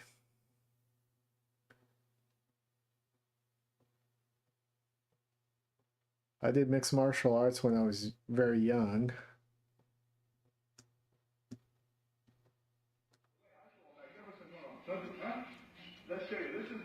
At least got my blue belt. Comes in, okay? Connie? Nice. Step around. Okay? That's a version of Connie Tuch. Okay? Watch again. Step in. Mr. K was a meat salesman. Also, he would like do door-to-door meat sales. And he was afraid of my dog. When he steps here, okay? And my dog kind of knew it. And so my dog would like troll him, basically, anytime he came by to deliver meat to my parents. Different movements, okay? Hani Makakomi. I basically had diarrhea for 30 years, then I moved to Cambodia and realized the food is this in the States is kind of poison to me. Okay? Honey, go. I always wonder if that would happen to me if like my whole like I have like stomach problems all the time. And when you do this, Maybe if I moved to a please be different careful. country it would be Don't sit in his completely ribs. different. You'll break his ribs if you do it wrong. Well, you gotta do it right. Once again. I wish I had done gymnastics. My brother did gymnastics when he was really young. For honey, okay? Honey, and I sacrifice. Boom. I'm right on the floor. That's the honey. Yes. Your dog should have gotten a black belt in master manipulation, for sure. You got this. That's really no big deal. He would come by and he'd be like, my dog's name was Nicky, and he'd be like, okay, Nicky, I'm coming in. Come up and flip him over. But according to code, I'm not afraid of you. comes in for no soda. Okay? That's another thing the FDA literally doesn't care about, the fact that all USA food corporations and agricultural corporations poison their food. You lift and throw him off the side of your head. So I've heard, so I've heard. High, see, I'm jiggered high. I grab his leg, lean back, and throw him on his back. That's Suminagi. Sotsuri Goshi. What story? Okay. He comes in for a hit, okay, and I step over for another hit. All in he comes into me. I've been trying to eat good these days, although July 4th was a wash. Kuruma. Come on, don't break down. Huge fan of your stuff, Jesse. You just got one of your V1 Wonder Goblin figures and one of your Tower Bros prints. Oh, sick. I was thinking about selling the original Tower Bros painting, maybe.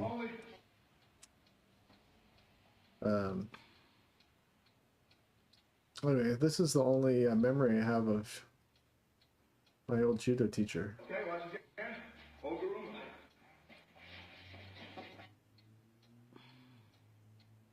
Soto Matakomi. Soto. Now this is nice. I gotta talk to Wonder Goblin about maybe doing some forming figure. We were talking about it, but he's so busy building up his studio. I don't know if he has time. My biologist friend says gluten intolerance is so high in the States because wheat is a monocrop subsidized by the government.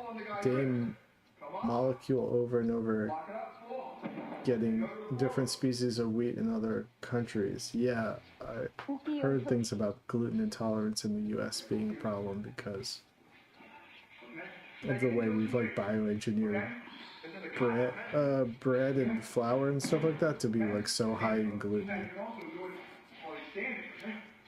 To get that yummy gluten.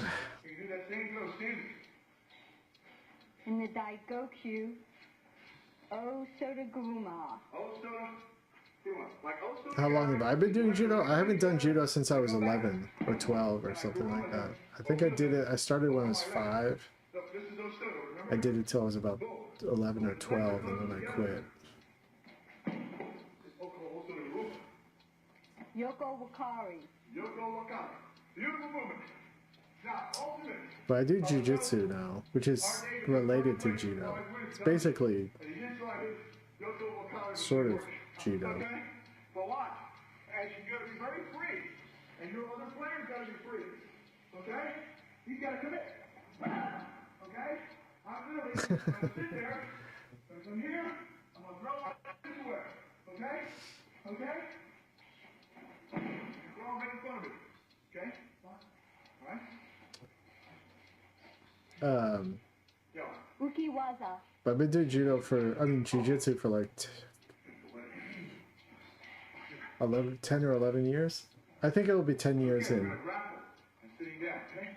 We're grappling, okay? No, it'll be like 11 years in August, I think. I know the man. It's the soccer club. Continue on. Yoko Guruma. I don't know if you guys think this is boring. I'm just procrastinating. And he grabs my head. Okay? I sit down and start keep fighting, man. Oh my God. His name's Mr. K. Mr. Again. He had a Polish last name, was like Kowalski or something. So he just shortened it to Mr. K so people could say it. If his legs are close together, then on the outside. If they're Anyway, that's Mr. K.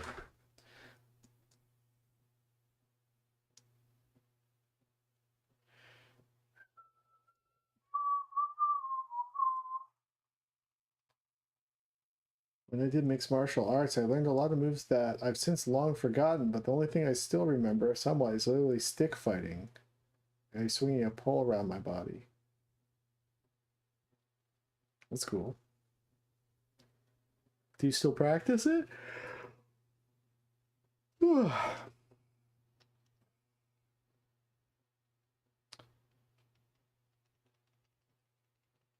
this guy's gonna come out.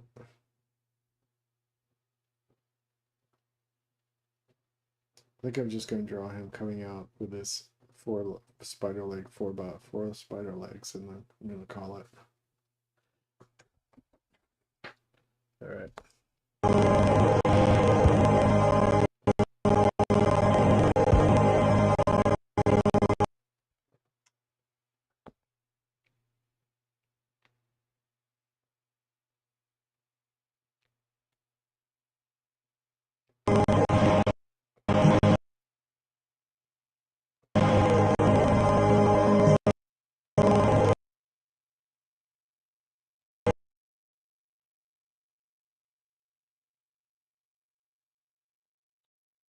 I think I gotta.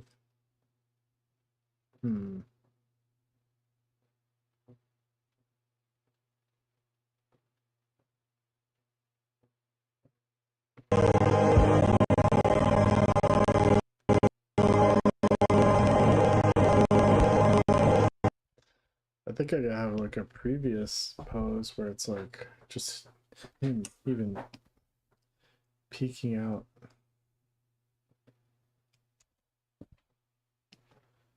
I think I gotta start earlier here, so just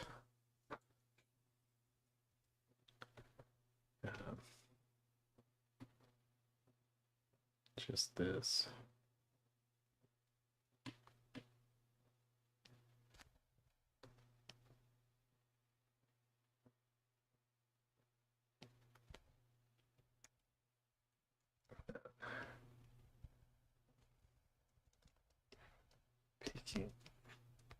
Peeking over.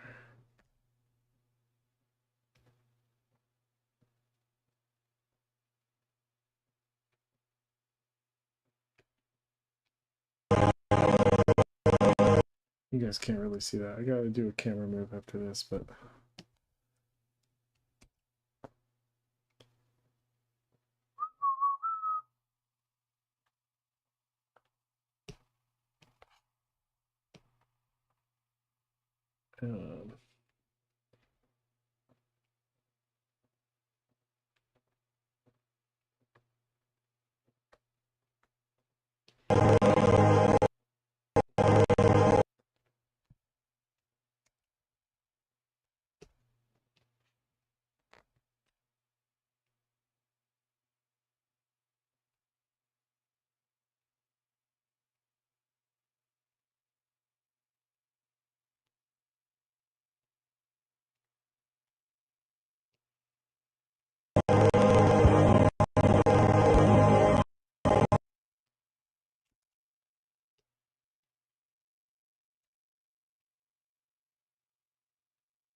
I did archery once.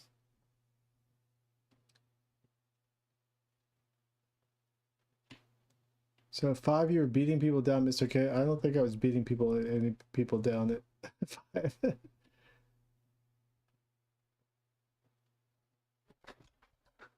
I did archery one time, and in LA, me and a couple of friends all went and did archery.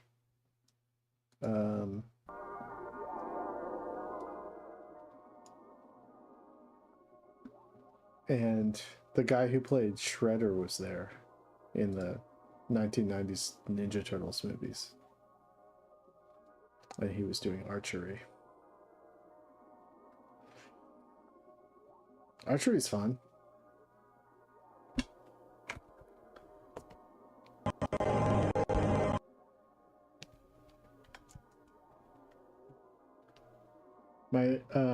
My neighbor Akko, who worked on Adventure Time, does karate, and the guy who played Shredder also does karate at her dojo.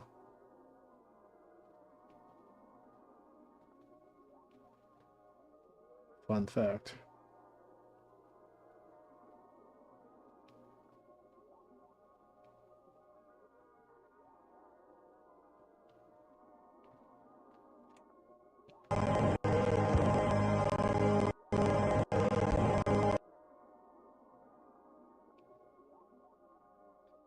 I think I do a lot of zooms, but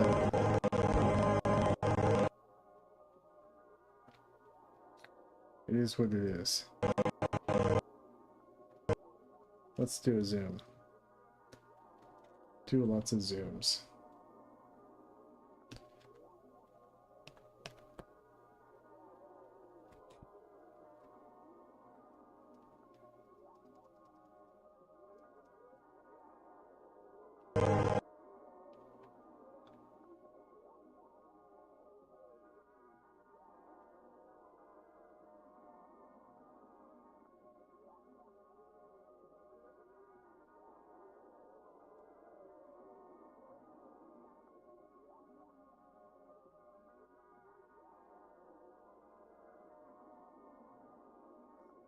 Here. Now let's do ease in.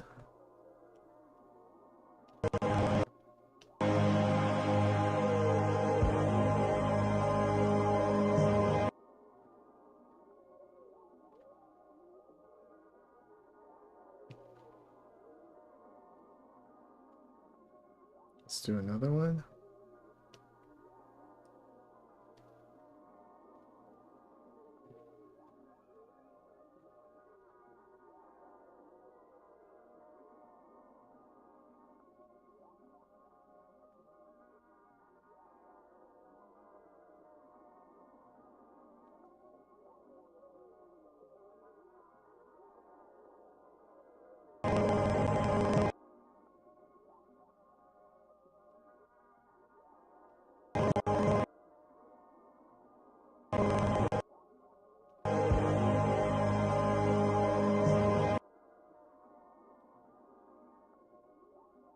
Something like that. When I was 12, I used to shoot arrows into the sky and try to dodge them as they fell. I don't know how I'm still alive. That's pretty gnarly.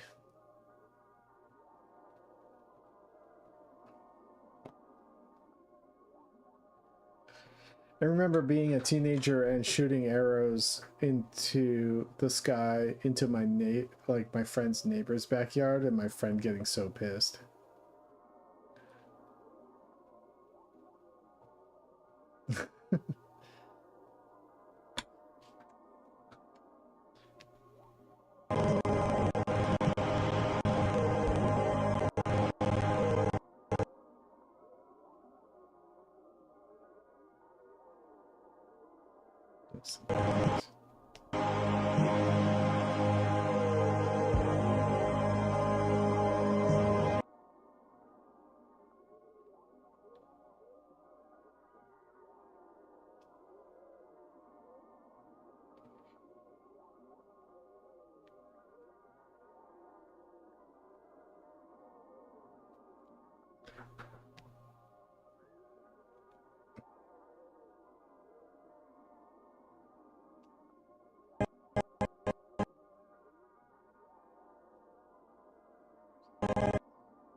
Fuck. Okay.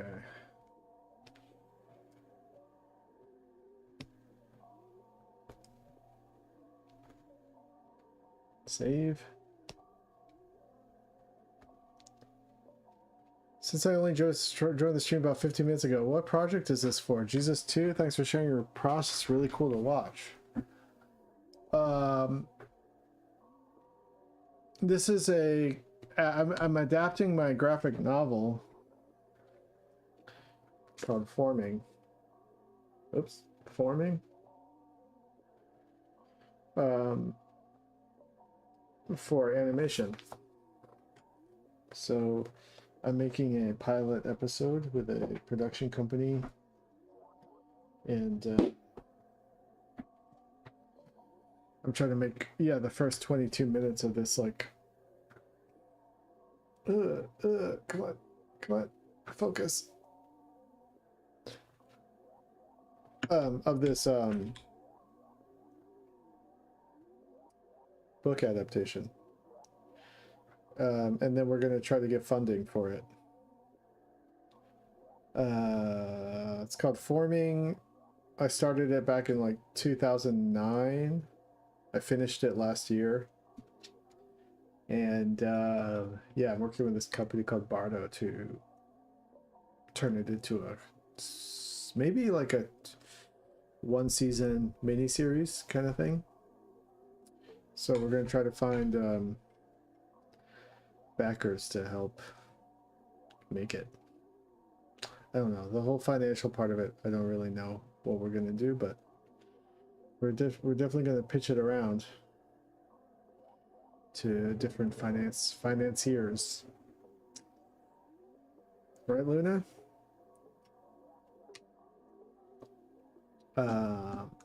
Okay.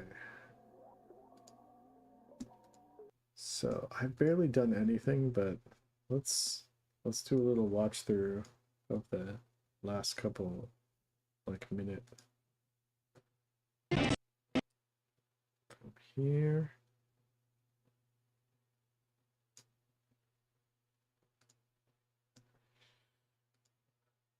Oops.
All right.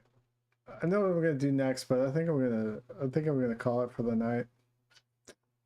I'm not feeling like I've got the marathon energy. But I'm glad my YouTube streaming held up. Yeah, I think he could come out a little bit slower and creepier, but he kind of pops out too much. Maybe I'll do lots of in-betweens. I don't know.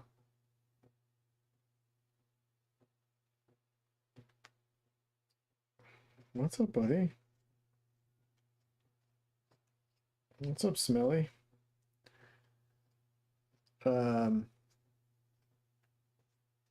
Never thought I'd see the day forming animated. Me neither. I didn't think, I don't know. Like 10 years ago, Frederator asked me if I wanted to adapt forming. 10 years ago? Yeah, maybe around 10 or 11 years ago. But I hadn't finished the book, so I was like, I don't want to adapt it until I know how the story ends.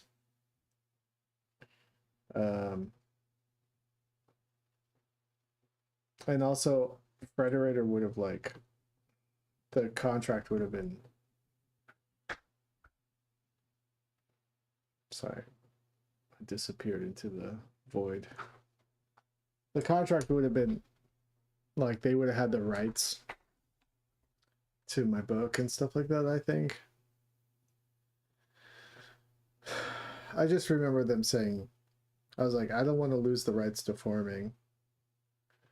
And then so that we moved on from there, and then we made Manly after that. So I made Manly knowing that they at Frederator would have the rights to it.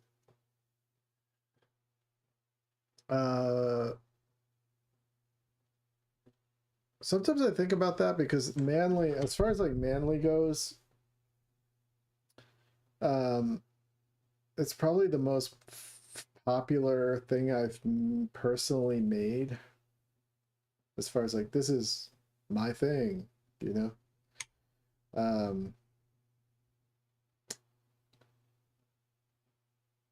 But it was like 2014.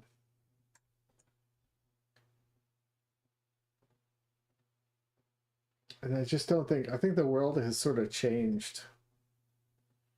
I don't think Manly like really needs to exist anymore.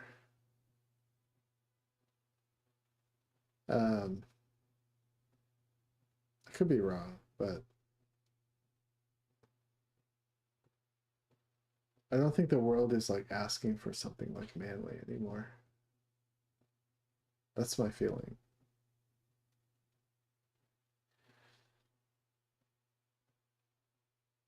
So I kind of moved on. We really tried to get it made into a series. I mean, we were really close. We actually had a deal with a streaming company, but everything fell through.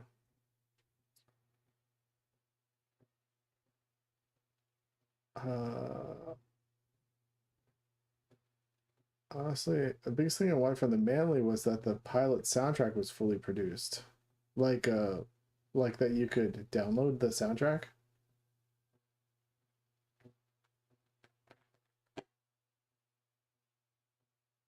Maybe I have that somewhere.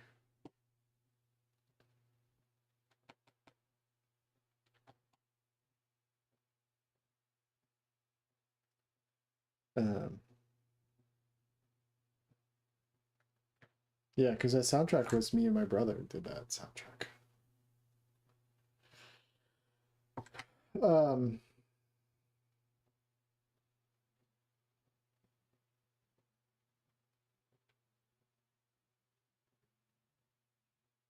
Cartoon Hangover coming in the 2020s, I think it would have blown up and had more staying power.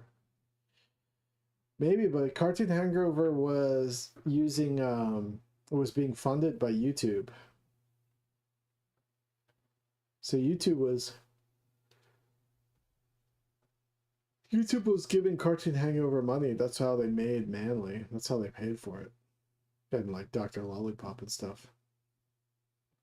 And all the other ones. Bee and Puppy Cat.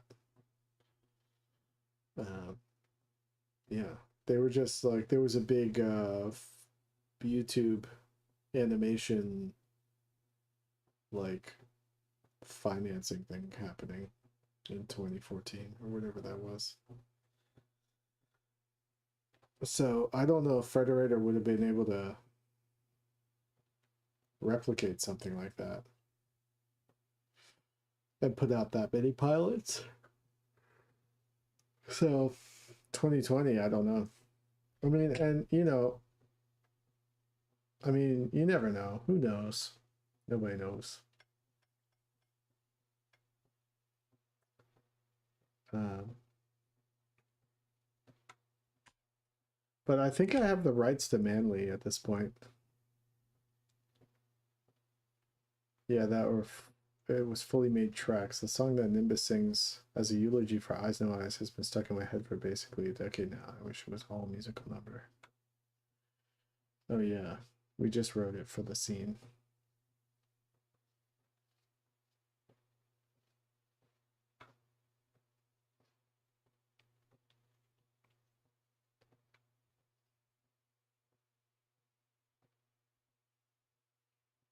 Um,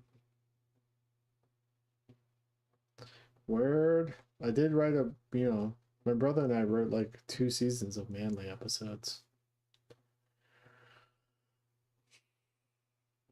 Did I make Manly while working on Adventure Time? Yes.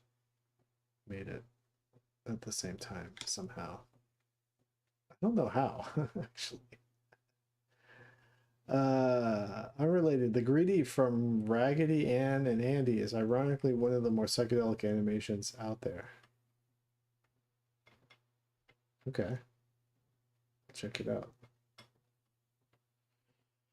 I remember thinking, well, I mean, the Frederator guys were wandering around the office saying that they were like developing pilots, and I just talked to them and I was like, can I make something? I don't care about trees. Yeah. I was deep in Adventure Time at that point. Am I done with Blender? No, I'm still using Blender. I'm going to be animating a couple scenes in Blender coming up, but I'm trying to bang out this storyboard first. And I've got a couple people helping me with Jesus 2 shorts right now, so I'm able to sort of bide my time while other people are working on the Jesus 2 shorts. And then I'm going to do a couple shots in Blender. I'll probably do those on stream. I got to do like a rotoscope scene where Monday is playing piano. So I'm probably going to animate that scene. And I got to animate all the keys going up and down. That sounds like a nightmare.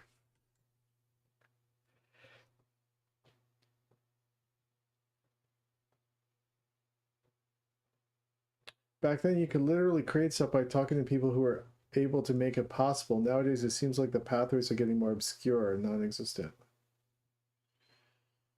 I don't think that's true. I think that the pathways to television are more obscure, yes, but the pathways to making cartoons is like more available than ever. You just like have to have the expectation that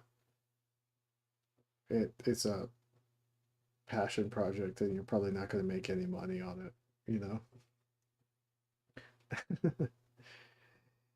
You just have to have the goal of being like, I want to become semi-internet famous with my cartoons. I think that's the goal at this point. It's not like you can get a 401k from making sick ass YouTube cartoons. Only the 1%. But we're doing it for the love of it, you know, just making it because it's cool to do it. I don't know. Things might turn around, and people say things might turn around next year. I heard a whisper about that, but who knows, you know? I don't know who told me that. The guys at Starburns keeping like, it's coming, things are coming up, things are turning around. I'm like, okay, Chris, I believe you. I choose to believe you. I don't know. At least me personally, I'm working on stuff that's my own stuff, and I'm getting paid for it right now, so it's pretty sick.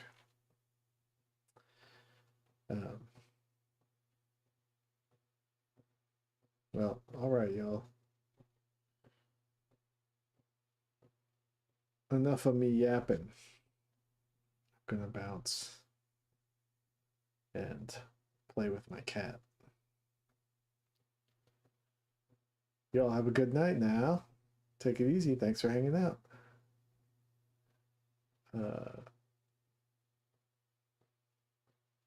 Bye.